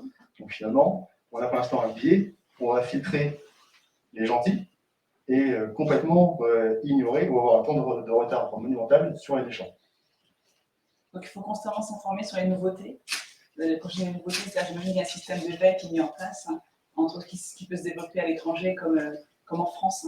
Tout à fait. Chez nous, on a des personnes à temps plein, donc c'est le boulot en fait, de faire de la veille technologique et de montage. On peut faire des prototypes de drones assez exotiques chez nous pour vérifier que nos systèmes restent fertiles. Alors, Paul Labrogère, volontairement, je vous interviewe justement en fin talon, parce que pour vous, le message important, c'est justement cette co-construction. On l'a vu entre Nicolas interprète justement les contre-drones, ce centre qui est important pour lui, pour l'entreprise, pour pouvoir faire des essais. Cette co-construction, pour vous, elle est primordiale pour le futur. Oui, effectivement, Nathalie, on voit bien, il y a une effervescence, un bouillonnement. On peut imaginer tout un tas de cas d'usage. Il y a aussi énormément de technologies, de challenges qui ont été évoqués tout à l'heure. Ce qui compte, c'est vraiment qu'on soit capable, au sein de ce hub drone, de co-construire une vision partagée. Et je crois que tout à l'heure, Jean-Luc a mentionné l'importance des écosystèmes et leur force. Je crois que vraiment, c'est ça qu'il faut qu'on aille chercher, c'est avoir porté ensemble en fait une vision partagée. Quelles technologies sont prioritaires pour déclencher quel business en fait? Cette table ronde business et technologie, je trouve que c'est vraiment la façon de faire converger ensemble ces aspects business et technologique, c'est d'être capable de co-construire, je dirais, une feuille de route partagée, en particulier pour déterminer des futurs programmes de R&D par exemple. Pour faire ça, c'est important de cartographier les acteurs, hein, c'est aussi un des attendus, je pense, de ce hub, et puis d'identifier des enjeux qui peuvent être partagés par plusieurs de ces acteurs, et le cas échéant, pouvoir mener de la recherche partenariale, et surtout guidée par les cas d'usage. Je crois que c'est vraiment ça, il faut qu'on arrive à attraper les cas d'usage et qu'on détermine ensemble quelles sont les technologies structurantes qui vont permettre de débloquer ces cas d'usage. Alors pour faire ça, nous, à l'Institut de recherche technologique systémique, on a l'habitude de faire ce genre de choses parce qu'on fait émerger, on pilote des grands projets structurants de R&D. Et en général, on commence par mettre en place ce qu'on appelle un observatoire. Donc ici, par exemple, un observatoire des systèmes drones. Et il s'agit principalement de mener un certain nombre d'interviews en one-to-one avec les sachants. Et on va faire appel à l'ensemble des acteurs, également avec l'ensemble des laboratoires. On a quand même mentionné tout à l'heure le plateau de Saclay. On est situé dans un environnement exceptionnel et on va aller chercher les labos qui vont bien à l'ONERA, au CEA List, à l'Université Paris-Saclay, à l'UTC, enfin je veux dire, partout où il y a des sachants sur ce domaine, bien sûr, et on va mener un certain nombre de sessions de restitution pour repartager ensemble ces éléments-là, construire cette feuille de route. Et je pense que derrière, on a commencé à travailler avec ces acteurs. On a commencé à travailler avec Morgan, bien sûr, sur ces sujets-là. On a déjà, bien sûr, tous identifié un certain nombre d'exemples d'enjeux importants en termes technologiques. sur l'autonomie décisionnelle, sur la planification de missions. On disait tout à l'heure par rapport aux enjeux en particulier de sûreté de fonctionnement, comment est-ce que dans un cadre d'emploi, dans une zone d'emploi déterminée, j'arrive à garantir une sûreté de fonctionnement, mais aussi tout ce qui est modélisation simulation. Donc tout à l'heure on parlait de modélisation simulation des espaces aériens, mais on peut parler aussi sur des cas d'usage d'utilisation par les grands donneurs d'ordre que peuvent être SNCF, que peuvent être tout un tas d'organisations qui ont besoin d'inspecter des grandes infrastructures. Voilà, travailler avec eux dans une approche un peu systémique pour définir quelles sont les modélisations, les simulations qui vont nous permettre derrière de garantir sûreté de fonctionnement, de garantir cybersécurité, un certain nombre de propriétés non fonctionnelles qui seront absolument essentielles si on veut parler d'industrialisation et de déploiement de ces technologies. Merci beaucoup, Paul Labrogère. Merci à tous les 5. Vous avez déjà une remarque encore ou pas? Quelque chose, un message que vous souhaitiez faire passer également? Et bien, on passe à la suite. Merci beaucoup. J'invite Emmanuel Tuba à me rejoindre, directeur de l'Agence Innovation Défense. Vous évoquez justement les drones et la défense. Je vous en prie. Oui, voilà. C'est le moment un petit peu casse-pied de l'allocution officielle. Drone et défense, j'ai 3 heures, c'est ça? Non, pas ça. D'accord. Bon, messieurs les préfets, mesdames et messieurs, monsieur le président, cher Jean-Luc, chers amis, et tout ça me vient avec qualité, je dis chers amis parce que j'en connais quand même pas mal dans la salle. Donc, évidemment, je vais commencer par vous remercier de m'avoir convié aujourd'hui à cette inauguration du centre d'excellence qui se situe dans un lieu historique, la base aérienne 217, le centre d'essai en vol, une base qui a vu plusieurs événements clés de l'histoire de l'aviation. Alors, je confesse, je suis un petit peu ce qu'on appelle un fanat aéro. Et donc, j'aime beaucoup l'histoire de l'aviation. Et je rappelle qu'ici, on a vu le vol du premier avion à réaction française, le SO-6000 Triton. On a vu la première éjection en vol en 1948 depuis un Gloster Meteor, d'ailleurs. Le record du monde de vitesse à 1151 km/h par Jacqueline Auriol, ou encore la conception du premier lanceur de satellite français. Donc aujourd'hui, le lieu a évolué, évidemment, ce n'est plus la même base qu'avant, pour accueillir ce drone, le centre d'innovation d'Eurocontrol. Et on m'a dit que ça a été encore plus innovant, puisque bientôt vous allez accueillir la fête de l'humain. Moi qui se déporte ici, ne pouvons pas rester dans ces murs normaux. Bon, le centre d'excellence drone de l'Île-de-France. Alors, je voudrais féliciter l'ensemble des acteurs et des membres qui ont contribué à ce projet, qui, je le crois, crée véritablement un espace majeur d'innovation pour la défense. Majeur parce que, d'abord, c'est une première pour le territoire francilien d'avoir un centre d'excellence dédié aux drones. Majeur également parce que ça a été souligné, ça se voit dans les tables rondes qui ont précédé. Vous êtes parvenu à réunir la diversité de l'écosystème, donc des startups, des PME, des grands groupes, des acteurs académiques, des acteurs institutionnels, et puis majeur, car le drone a réussi, et c'est ce qui fait l'une de ses spécificités, à réunir au sein du même espace une communauté d'acteurs organisés en filière, avec une infrastructure dédiée et complète, et j'y reviendrai tout à l'heure. Et pour nous, ministère des Armées, l'inauguration de ce centre est une excellente nouvelle, en particulier pour l'innovation de défense, compte tenu de la place grandissante, et on vient d'en avoir quelques exemples, des drones dans la défense et pour nos armées. Parce que, comme vous le savez, les drones sont de plus en plus présents, certes sur les théâtres d'opérations extérieures. Je rappelle qu'un drone, et là aussi on a pu constater, c'est pas juste un appareil. C'est un véritable écosystème avec la station sol, les moyens de lancement, de récupération, les systèmes de liaison de données, les batteries, l'autonomie et bien sûr tout ce qui concerne les charges utiles, il s'agit de caméras, de radars, d'armement, de lasers, etc. Et d'autant plus qu'on est aujourd'hui dans le domaine qui est celui, je regarde le colonel Fontaine, de l'armée de l'air et de l'espace.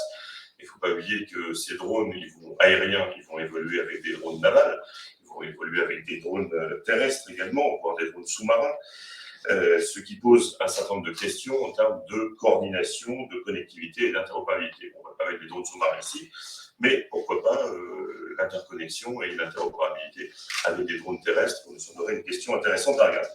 Et donc notre mission, c'est de penser aux solutions de drones qui sont adaptées aux différents milieux.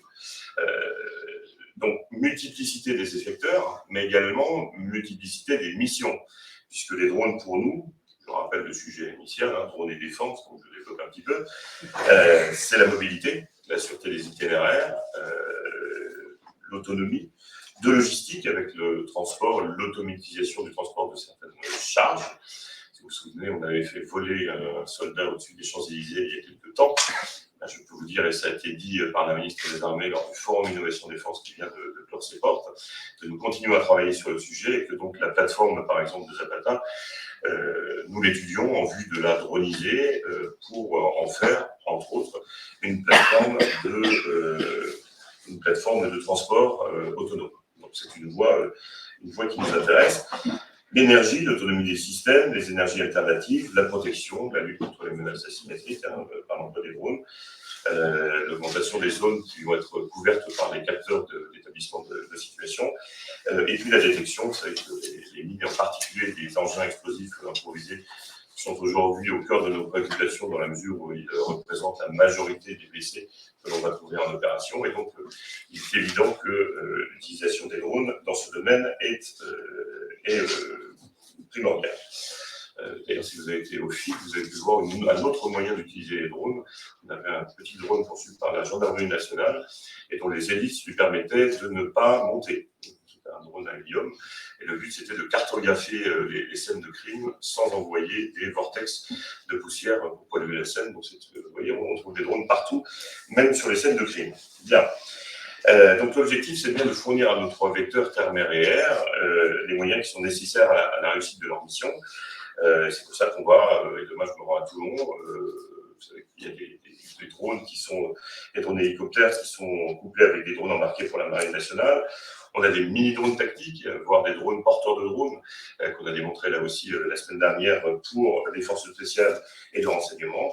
Et puis, bien évidemment, l'armée de l'air qui est en première ligne avec l'utilisation de ces moyens, notamment les drones MAL, moyens d'altitude et longue endurance. Et puis, on vient de le voir, la lutte anti-drone, qui devient effectivement un axe majeur. On parlait tout à l'heure de drones artisanaux. J'ai pu toucher certains drones qui avaient été bricolés avec des volets de badminton comportant des charges explosives. Ça ne coûte pas très cher, mais je peux vous dire que c'est extrêmement efficace. Et donc, ce centre va nous aider directement et indirectement par l'expertise qu'il pourra apporter à nos ingénieurs, à nos opérationnels et à ceux qui pensent les modes d'action nous permettant de nous prémunir de telles menaces. Vous savez, cette lutte anti-drone, c'est une priorité de l'innovation de défense pour 2021 et 2022, comme évoqué dans un document que si vous ne l'avez pas lu, évidemment, que je vous proposez de lire, le document de référence d'orientation d'innovation de défense, également appelé DROID, ça se retient mieux, qui est publié tous les ans et dans laquelle nous avons précisé qu'on avait une feuille de route sur la lutte anti-drone. On a évidemment en liste de mire les JO 2024, les JO 2024 et la Coupe de rugby en 2023, mais ça, ce sont les grands événements et la vraie vie, c'est également la protection au quotidien de nos sites sensibles, de nos sites d'importance vitale et de nos soldats en opération. Et donc, il s'agit d'apporter des réponses à toutes les formes de cette menace, qu'il s'agisse de drones aériens de taille conséquente, qui, eux, vont être pris en compte par des moyens plutôt de défense aérienne ou de défense solaire, mais aussi ceux qu'on vient de discuter et sur lesquels je ne reviens pas, puisque vous l'avez mentionné. D'ailleurs, merci d'avoir mentionné ce projet que je trouve extrêmement intéressant que nous avons soutenu, NMAP, donc je rappelle l'utilisation de lasers permettant de neutraliser des drones et les résultats des premières expérimentations qui ont été menées depuis la fin 2020 sont prometteurs. On parlait également de drones, intercepteurs de drones, et donc je rappelle que l'agence a lancé un appel à projet.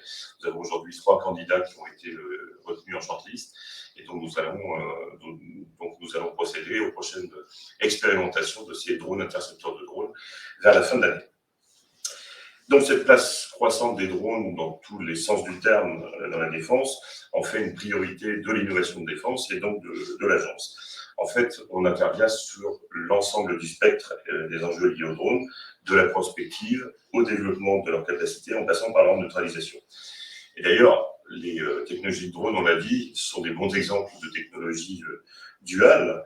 Il faut d'ailleurs exploiter cette opportunité. Donc évidemment, on va aller chercher dans le monde civil les technologies et les briques technologiques qui peuvent nous aider.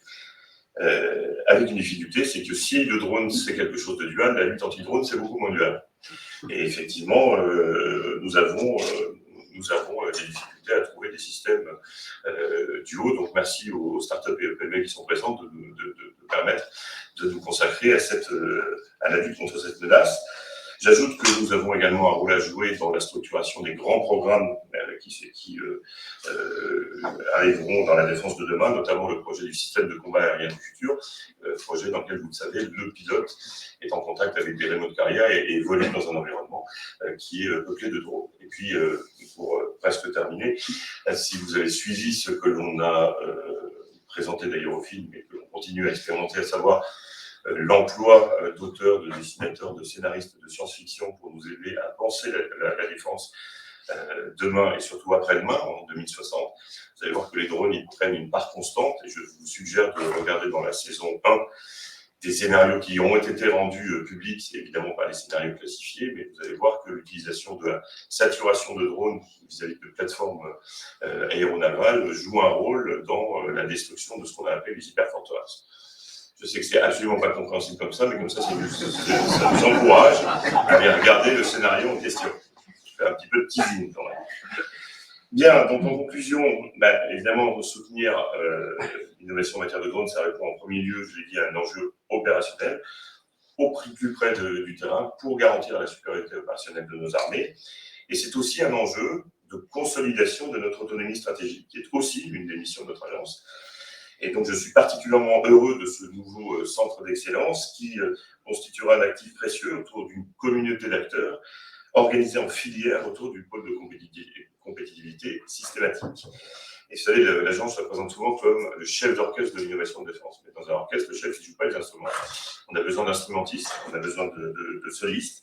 Et donc, nous devons nous appuyer sur un réseau national de l'innovation dans lequel les pôles jouent un rôle majeur, comme le pôle systématique, dont je salue le dynamisme qui se concrétise aujourd'hui par la création de ce centre. Alors j'ai commencé cette brève, ça va, j'ai pas fait 3 heures, allocution en parlant de l'aviation et de tout ce qui tourne autour. Certains d'entre vous savent peut-être que l'un de mes films favoris, je crois une 30 ou une quarantaine de fois, c'est L'étoffe des héros de Philippe Kaufman, tiré du livre de Tom Wolfe.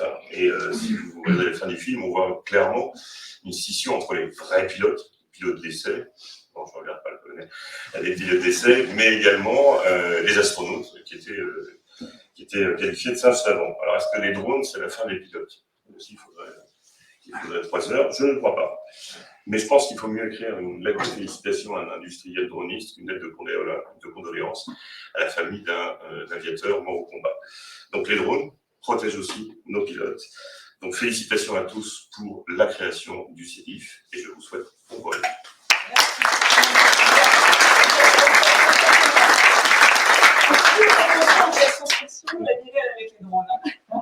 Merci beaucoup. Alors, on arrive à la fin de cette belle journée d'échange. J'invite à monter sur scène sous vos applaudissements Alexander Grimaud, sous-préfet de Palaiseau, pour...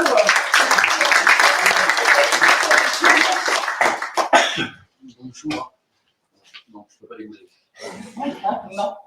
Bonjour à tous. Je voudrais tout d'abord faire le relais avec Nicolas Lefebvre, sous-préfet Relance. Je le vois dans la salle. On a fait il y a quelques instants.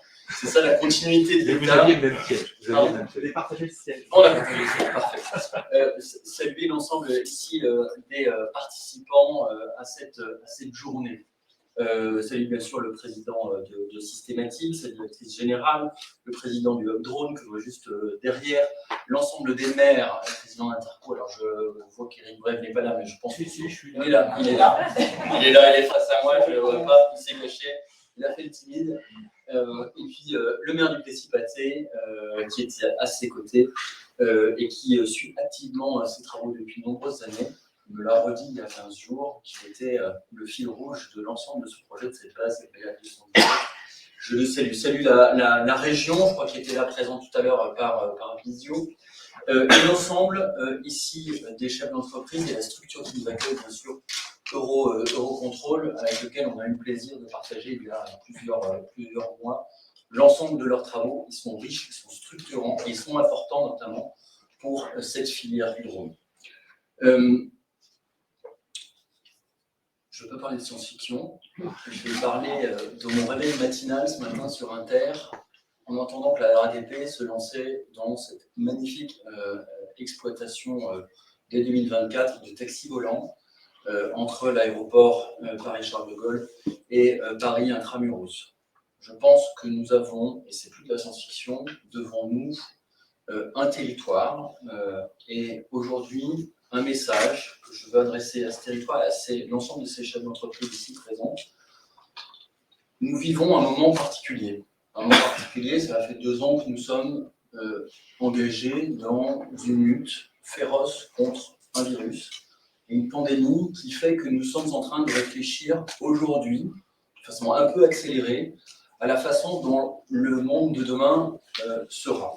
Et pour faire cela, le gouvernement a décidé d'engager très fortement le territoire et l'ensemble du territoire national dans la relance et la transition écologique. Vous le savez, cette relance, elle s'appuie pour transformer le territoire, pour transformer nos habitudes de travail, nos habitudes de consommation, nos habitudes de vie, nos habitudes de mobilité.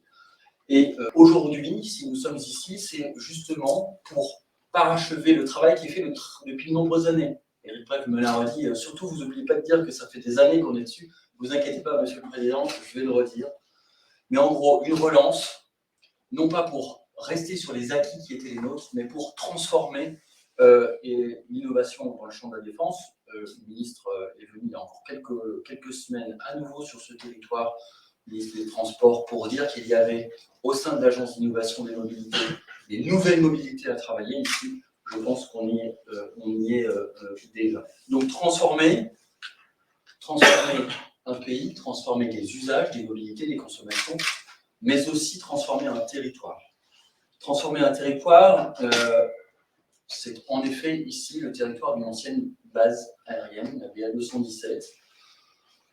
Et l'État, dans ce temps long, tout à l'heure, ton cours, c'était Nicolas Lefebvre, Alexandre Guillemot qui se succèdent, mais c'est ce temps long d'État stratège qui considère au travers d'outils de coproduction, je dis bien coproduction parce que l'État a une vision mais les collectivités ont des choses à faire, les différentes structures exploitant ici sur le territoire, les chefs d'entreprise ont aussi des envies, avaient envie ici de transformer une BA 217 en un autre outil. Cet autre outil, quel est-il ? Un outil qui vient ici, aujourd'hui, appuyer de façon très ferme le développement d'une filière aéronautique. Aéronautique qui m'est chère personnellement, mais au-delà de ce clin d'œil, qui vient structurer des travaux. Je voulais saluer ici les collègues de la DGAC. Alors pendant la période de Covid, je ne les ai pas vus, mais je sais qu'on a eu des échanges nombreux sur les sujets réglementaires. C'est aussi ça, l'État, c'est de réfléchir à la façon dont on peut anticiper les sujets sur un nouveau mode de mobilité, et ces sujets sont importants. Je sais que ça fait partie de nos réflexions et de cette stratégie que nous avons mis en place. Alors, c'est bien sûr des appuis financiers. Ils sont longs, ils sont continus dans le temps. Il y a eu le CRSD, il y a eu le CIN. C'est, si je fais un petit récapitulatif, quasiment 5 millions d'euros sur les 3 dernières années, 4,4 milliards d'euros, 4,4 millions, on mélange les milliards et les millions, sur le volet bâtimentaire qu'on ira inaugurer tout à l'heure, je le redirai à cette occasion. C'est 550 000 euros sur la filière qui a permis, et là aussi je tiens à saluer, alors Nicolas Ménary, je ne l'ai pas vu dans la salle, mais il sera là probablement tout à l'heure, le travail qui a été fait par le cluster drone pendant toutes ces années. Et aujourd'hui, l'idée de l'État, c'est de poursuivre avec le pôle systématique cette mutation, cette structuration forte de la filière dans la région Île-de-France. C'est ce que nous sommes en train d'inaugurer, ce centre d'excellence, aujourd'hui, et de lancer finalement une autre synthèse. Une autre synthèse, celle de Paris-Saclay, cet accélérateur de l'innovation et de la recherche, avec les fondamentaux du territoire du Cœur d'Essonne, aujourd'hui, dans des coopérations industrielles, vous en avez parlé aujourd'hui, et des coopérations territoriale. C'est vraiment un message important pour moi. Alors, quelles sont les perspectives? Les perspectives, nous en avons parlé ensemble à plusieurs reprises, ce corridor drone. Ce corridor drone, et je crois, si je ne me trompe pas, qu'il y a des élus de Saint-Quentin-en-Yvelines qui sont ici présents. Ils sont là, ils sont présents. Et donc, ce lien ici d'un objet unique par sa singularité d'un corridor d'essai. Et donc, on est toujours sur cette thématique, finalement, d'un centre d'essai, d'un essai de drone en zone urbaine, en zone dense. Il existe un certain nombre de corridors actuellement dans des petites structures et dans des endroits un peu plus ruraux. Et cela fait partie de ce que nous souhaitons pousser. Vous avez, et je me retourne vers la structure qui a porté des demandes de crédit au titre du plan de relance aéro. Ça n'a pas marché, on va continuer à vous appuyer. Vous pouvez compter sur l'État pour vous appuyer sur les prochains appels à projets. Je crois que vous avez redéposé pour l'entreprise Thales un nouveau projet. Sachez que vous pouvez compter sur l'administration territoriale de l'État et sur l'ensemble du corps préfectoral. Nicolas Lefebvre et moi-même pour pousser et appuyer ce projet. Je tiens à souligner qu'il y a aussi d'autres structures. Il y a Aéromapper, je crois, qui est dans la salle, qui est tout au fond, qui a bénéficié de ces fonds relance. Et c'est au travers de toutes ces pépites territoriales et de cette synthèse entre le plateau, Aéromapper, vous êtes à Massy, et l'ensemble du territoire de ce Nord-Essonne, que nous arriverons à faire un certain nombre de choses, à structurer, à renforcer cette filière. Enfin, c'est des bâtiments. Je salue la CDEA une nouvelle fois pour ce travail qui a été réalisé. On va inaugurer ces bâtiments tout à l'heure. C'était important pour moi qu'on ait ce temps, un temps d'échange très fort et un temps finalement où la collectivité, les maires, les élus, au moment où c'est structuré ce pôle systématique et ce hub drone, que les uns et les autres le prennent intégralement en se disant « je ne me fais pas déposséder de quelque chose sur lequel j'ai travaillé activement ». On a essayé de mettre l'ensemble des germes pour que tout cela pousse. Aujourd'hui, nous avons tout le monde ici réuni dans cette salle, des bâtiments qui seront inaugurés tout à l'heure. Et je pense qu'il faudra poursuivre l'adaptation de ces bâtiments. Je pense qu'il y a des demandes qui ont été faites. On m'a demandé à plusieurs reprises qu'il y ait des choses plus proches des pistes pour pouvoir mieux travailler plus rapidement. Des bureaux c'est bien, mais poursuivre sur des outils techniques et des hangars, si je ne dis pas de bêtises, sur ce site. Dans une stratégie globale, et c'est là où j'ai dit qu'elle est partenariale avec les élus, stratégie où vous avez besoin à la fois de garantir et de poursuivre l'ADN aérien de ce territoire, j'insiste là-dessus, en même temps que vous créez d'autres typologies d'activités. Je veux saluer le travail très conséquent sur des projets cinéma. Je peux le dire, Monsieur le Président, j'ai le droit de parler dans cette... voilà, je sais que c'est quelque chose que vous portez ensemble, bien sûr le maire de Plessis-Placé, bien sûr votre premier vice-président, mais surtout vous, Monsieur le Président, d'un projet cinématographique ici sur cette ancienne base aérienne. Et donc, finalement, ces différentes activités économiques, avec un ADN très fort aujourd'hui sur lequel nous nous penchons, cette filière et cette structuration. Moi, je voulais vous féliciter et vous souhaiter longue vie dans cette activité importante, en tout cas, et stratégique. Vous l'avez dit, à d'autres niveaux, que je n'évoquerai pas, pour ce territoire et pour notre nation. Voilà ce que je voulais vous dire en vous remerciant pour l'ensemble des travaux qui ont été menés.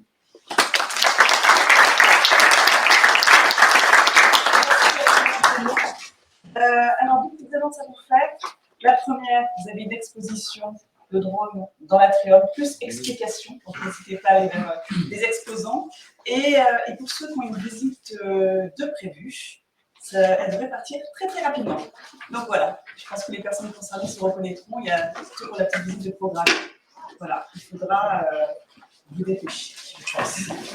Merci à tous.